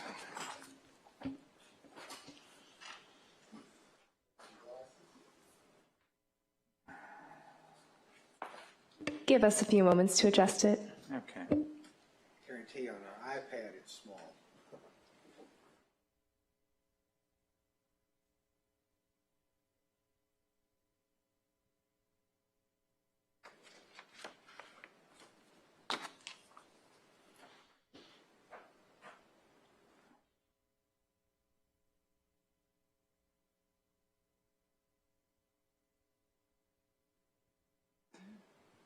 The blue line, So this language is additional language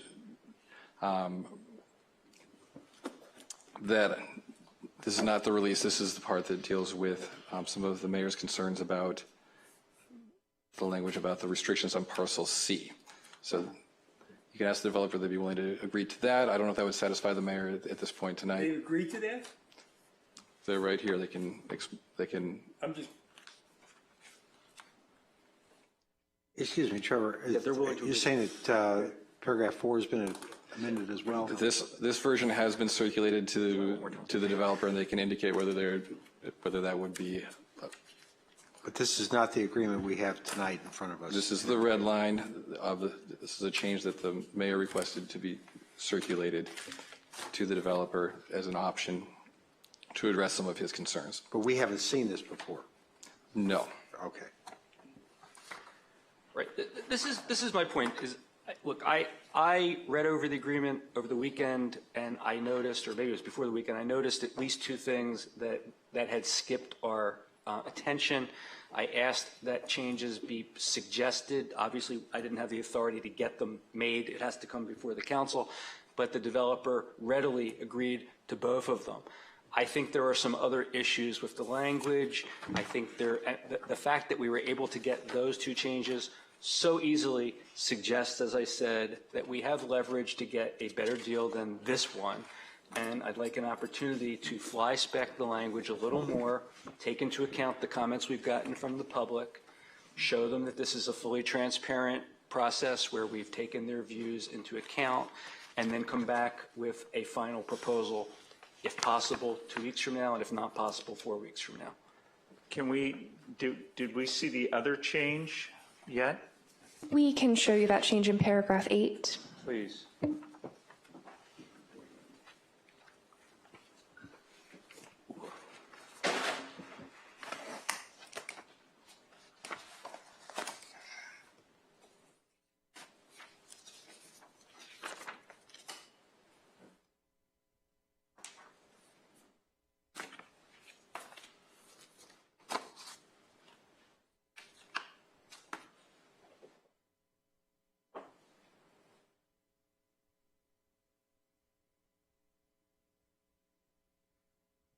And that is the language that you earlier indicated you would accept? You can take the podium and answer. That would be better. Hi, thank you. I'm Jim Arnone. I'm with Latham & Watkins. I represent the owner. Yes, this language was shared with us, and I would say I think these are minor clarifications of what was already in the draft that was published. I am a little bit chagrined that the idea that I was working with my client today and willing to be reasonable apparently conveys weakness. There's more you can take. We've been very reasonable. We have a claim that we've been talking to the city about for a long time about tolling. We've exchanged a lot of evidence over a long time. We spoke to the staff a lot. Council in closed session has had several discussions about this, has authorized the city attorney to convey some views, and I think we have been very, very reasonable at getting to this point. We do respectfully request that this be approved. These strike us as minor clarifications, and we agree to them as they were presented to us. Thank you. That includes the other language as well, paragraph 4? Yes, as I understand it, it is not making substantive changes to what was published. I would want to be real clear that the development agreement says that parcel C can't be used primarily for a commercial or retail purpose, and it says that potential uses would not compete with our project. And I think that is still preserved because it says in the settlement agreement, approved uses under section 632 or any of the others, and the only thing that could possibly cover a broader commercial project would be a use that would be under 5, a use that doesn't substantially negatively impact our operations, peacefulness, or economic health, and obviously a direct competitor would. So we wouldn't have to consent to that. So I'm not seeing this as substantively different than the version that was attached to the staff report, and so if it makes folks more comfortable, we're happy to agree. Okay, so you consent to that change? Yes. Thank you.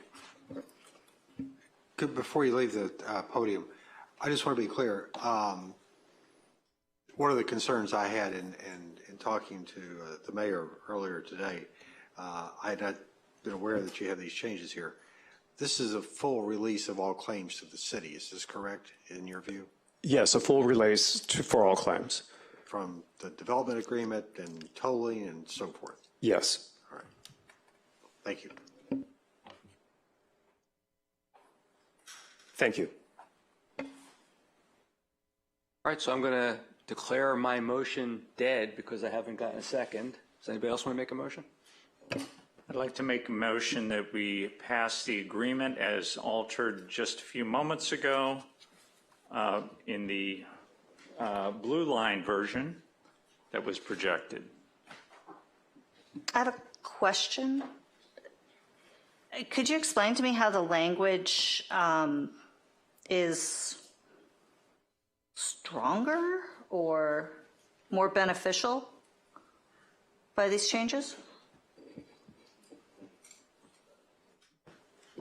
Sure. Starting with paragraph 8, there's additional language saying that the CCRM also on behalf of itself, directors, managers, successors, so basically any other related party to CCRM. It includes that. It includes additional language here,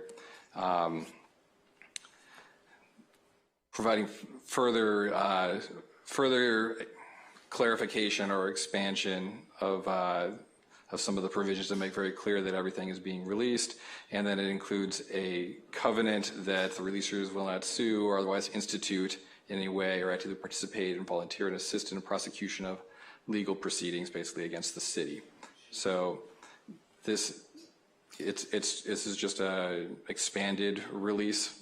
It already, as I said before, the release that we had released the tolling claim and anything related to the tolling claim or the development agreement.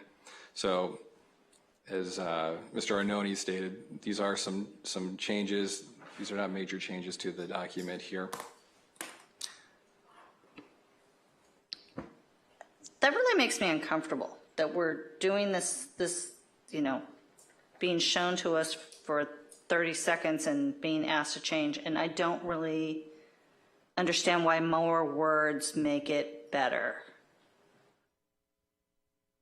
Because that's all I see, it's just more words saying the same thing. The paragraph 8 is a nice, concise, clearly written paragraph. What's the benefit of this additional language? Can anyone explain that to me, please? I can take a shot at it. I've been practicing law for over 30 years, and releases are usually very complex, lengthy, detailed provisions that are actually much longer than even this expanded version. The simple version may or may not be sufficient.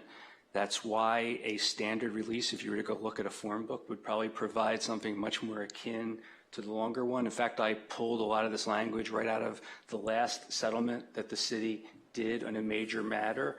And that's why actually I would like to take time to reflect over the entire agreement, because I think that we, in our hurry to get this done, did not put as much attention into the details that are often put into deals of this magnitude.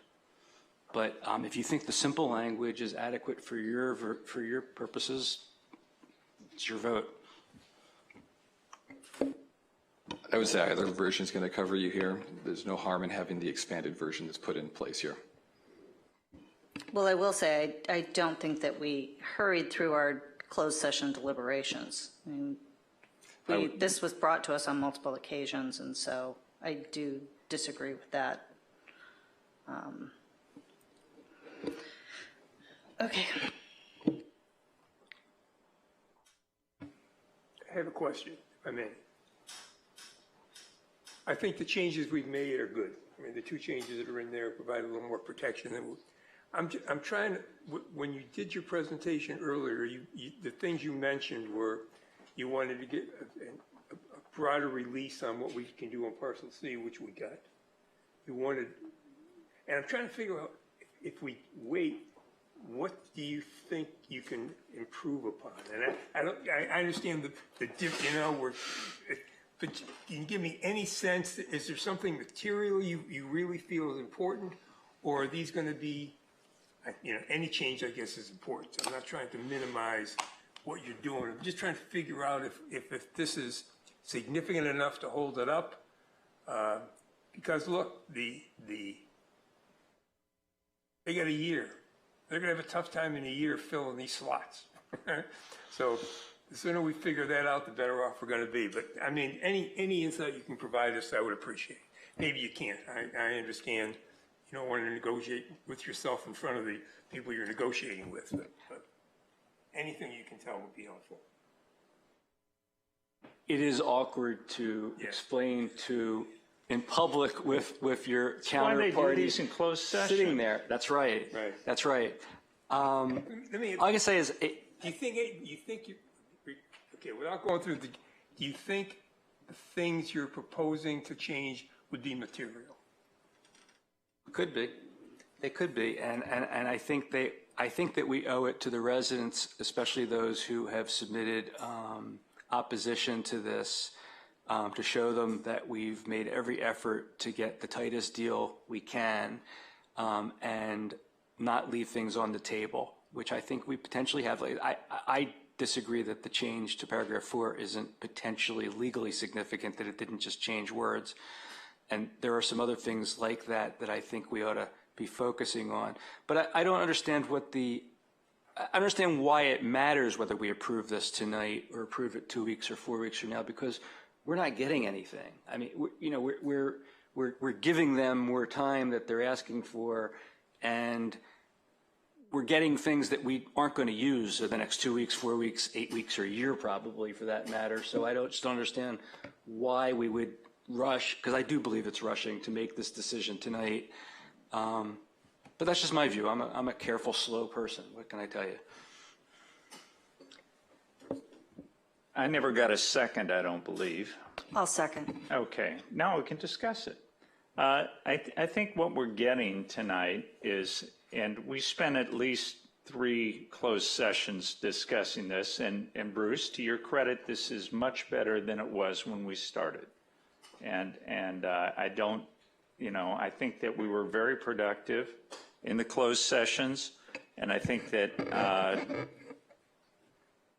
we will be in a better position after this is signed than we would have been if we had accepted the original offer. And I think that it's, at some point, we're no longer gaining anything, we're just running the clock. And this isn't a basketball game where there's, you're just out there dribbling back and forth trying to keep the other team from getting the ball. I think it's time to call it, and it's over. And it's a very good deal for us, I think. And I would like to see us start planning on what we're going to do with the 2 acres. And, we have a lot of people out there wanting to do things, including a swimming pool I heard about today from several places. And I know that there is people out there pushing for that kind of a use somewhere in Malibu. It would be lovely for us to do some things and move forward. And it would be nice if the shopping center actually works for the people who built it and the community. So I would like to move it forward if we can. I do have a couple clarifying comments based upon public comment. One, they can't have a 10,000 square foot McDonald's here because it's precluded in the formula retail limitations, even with these expanded items, because they've been limited to 10 stores that exist within Los Angeles County, Orange County, and Ventura counties. So we already have a McDonald's. I don't see them going for that. Not to mention, I don't think that's the clientele that they're marketing to. Additionally, this allows the city to have a little bit more time in order for us to go through a robust public process in order to find out what the community does want to have on Parcel C, which I think is important. We're not limited by a time clock running on us to get those done, as the previous agreement does require. And I just think that, it's time to get this out of a construction area and get it into operations. I think if we look at the experience of what happened at the shopping center right next door to this one, it has turned into a vibrant community benefit that all cross sections of the community enjoy. It brought back Howdy's, which when they were previously opened, due to a lot of reasons, were not as expansive and robust and a center of the community. And I look forward to other small businesses in Malibu having the same opportunity at this location. And I think it has the potential to really be a lovely addition to our community. And I look forward to every store and every restaurant that is going to open there. Thank you. I'll speak a few comments here. I don't disagree with anything that's been said up here, pro or con, about rushing this. Last minute changes like this, in my experience in dealing with bank loans and contracts, is not all that unusual. And we are doing it in a public forum. And I can't imagine any attorney wanting to negotiate in a public forum. I mean, it's the last thing I want to do. And I will say, too, congratulations and thank you to Trevor for having worked on this. Bruce, you've done a yeoman's job on this. I mean, your input has been very critical in us getting the kind of quality arrangement we have here. And Latham and Watkins is no slouch either. You guys are, in my prior life, I've used you guys before, and I appreciate your work. I think this is a good deal for everybody. And contrary to popular belief, we're not going to make, by not approving this, we're not going to make the shopping center go away. It's going to be there. It's going to have stores that compete with our other stores in town. And it's actually, I'm more worried about what it drains from other locations than what it competes against other locations. I could see some of our existing tenants wanting to move to this place as opposed to where they are. And that now has the problem of vacant space that we have to fill somewhere else as a city. I also want to mention the reason why we're here. This isn't us renegotiating the development agreement. This is about trying to calculate the tolling agreement, the tolling clock. And what's the delays and how long were they and whose fault was it is somewhat a factor. But that's the reason why we're here. Whose clock, whose calendar are we using? And this is a settlement to try and move this forward. I think we're at a spot where we've got a deal we can sign. I would not have been there without these changes right now. Earlier today, the mayor and I spoke about this, and I was concerned about exactly what we have here not being presented. I will tell you that in number 8, the part about known and unknown, I think is a good addition of issues, whether you knew them or not, you've agreed to the settlement. That's very good for us, and thank you for putting that in there. With that, I'm going to be in favor of voting for this. Yeah, I was going to. My only last comment is going to be, I've been practicing law for over 35 years. I've advised clients on settlements, on contracts. I've litigated them. I've defended them. I've prosecuted them. I mentioned before the difference between the private sector and the public sector. I never was involved in public sector until I was elected here a little over 2 years ago. My experience has been entirely in the private sector. My clients were not public sector.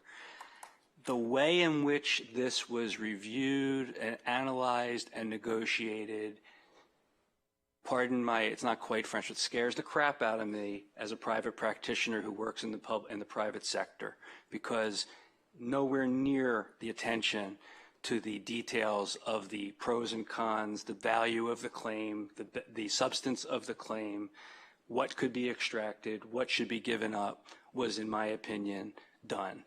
This was, I see this in the planning issues in the city. I see this in the Seaview Hotel.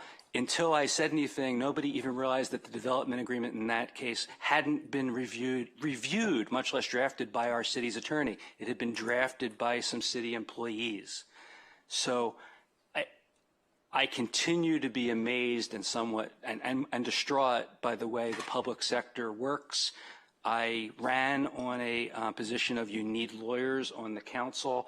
And it's distressing to me that now that you've got a lawyer on the council who managed, as you've all acknowledged, to get some improvements in this, that notwithstanding my judgment that we could still be doing better and should have done better, let's just get this done and let's get this approved. But I get it, because that's just the way things work in the public sector. One last one. I stood shoulder to shoulder with the folks who fought to get a formula retail ordinance in place. And I still believe that was the absolute correct thing to do for Malibu. Made the city, it gave us the ability to make the city different and make it more accessible to the residents, and I think that's a good idea. Now, if I thought, and I've read all the comments has been sent forward from the people who, primarily the people who voted on that formula retail ordinance, their concerns with this agreement. And I agree with what you said earlier. A lot of the stuff they haven't absorbed, right? They haven't gone through the details. So some of their comments are just not in place. If I thought there was something that by delaying this thing would take away some of the arguments of the folks who were, the formula retail folks who were opposed to this, I'd join you in a heartbeat. Join you in a heartbeat. I just don't know what that is right now. I mean, and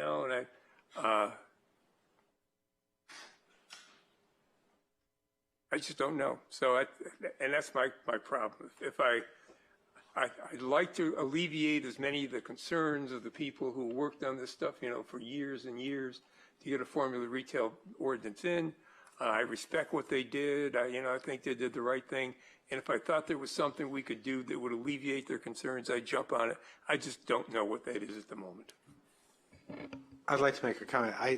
Steve, I'm right there with you. I don't see what the advantage would be in postponing this. And I know Bruce can't tell us what he's got in mind. But on the other hand, I think we've made progress without having to take a recess on this with the changes that have been made. And there comes a point where we have to negotiate in good faith, and I don't think taking this back to the table would be in the interest of good faith negotiations. I think we've both reached a bargain, and it's time to agree to it. And I'll go back to it. Look, I think Bruce did he's one of the better lawyers I've met in my life. I mean, he knows what he's doing. He does a good job. I think that his guidance that has gotten us to this point, I think, has been extraordinary. So I don't want to minimize his contributions. But I just, like I said, if I thought I had a fix for the people that were opposed, I would jump on it. I just don't know what that is. All right. Any further comments, or should we vote? Roll call, please. Councilmember Grisanti? Yes. Councilmember Riggins? Yes. Councilmember Stewart? Yes. Mayor Pro Tem Euring? Yes. Mayor Silverstein? No. Motion carries. Okay. I've lost my notes.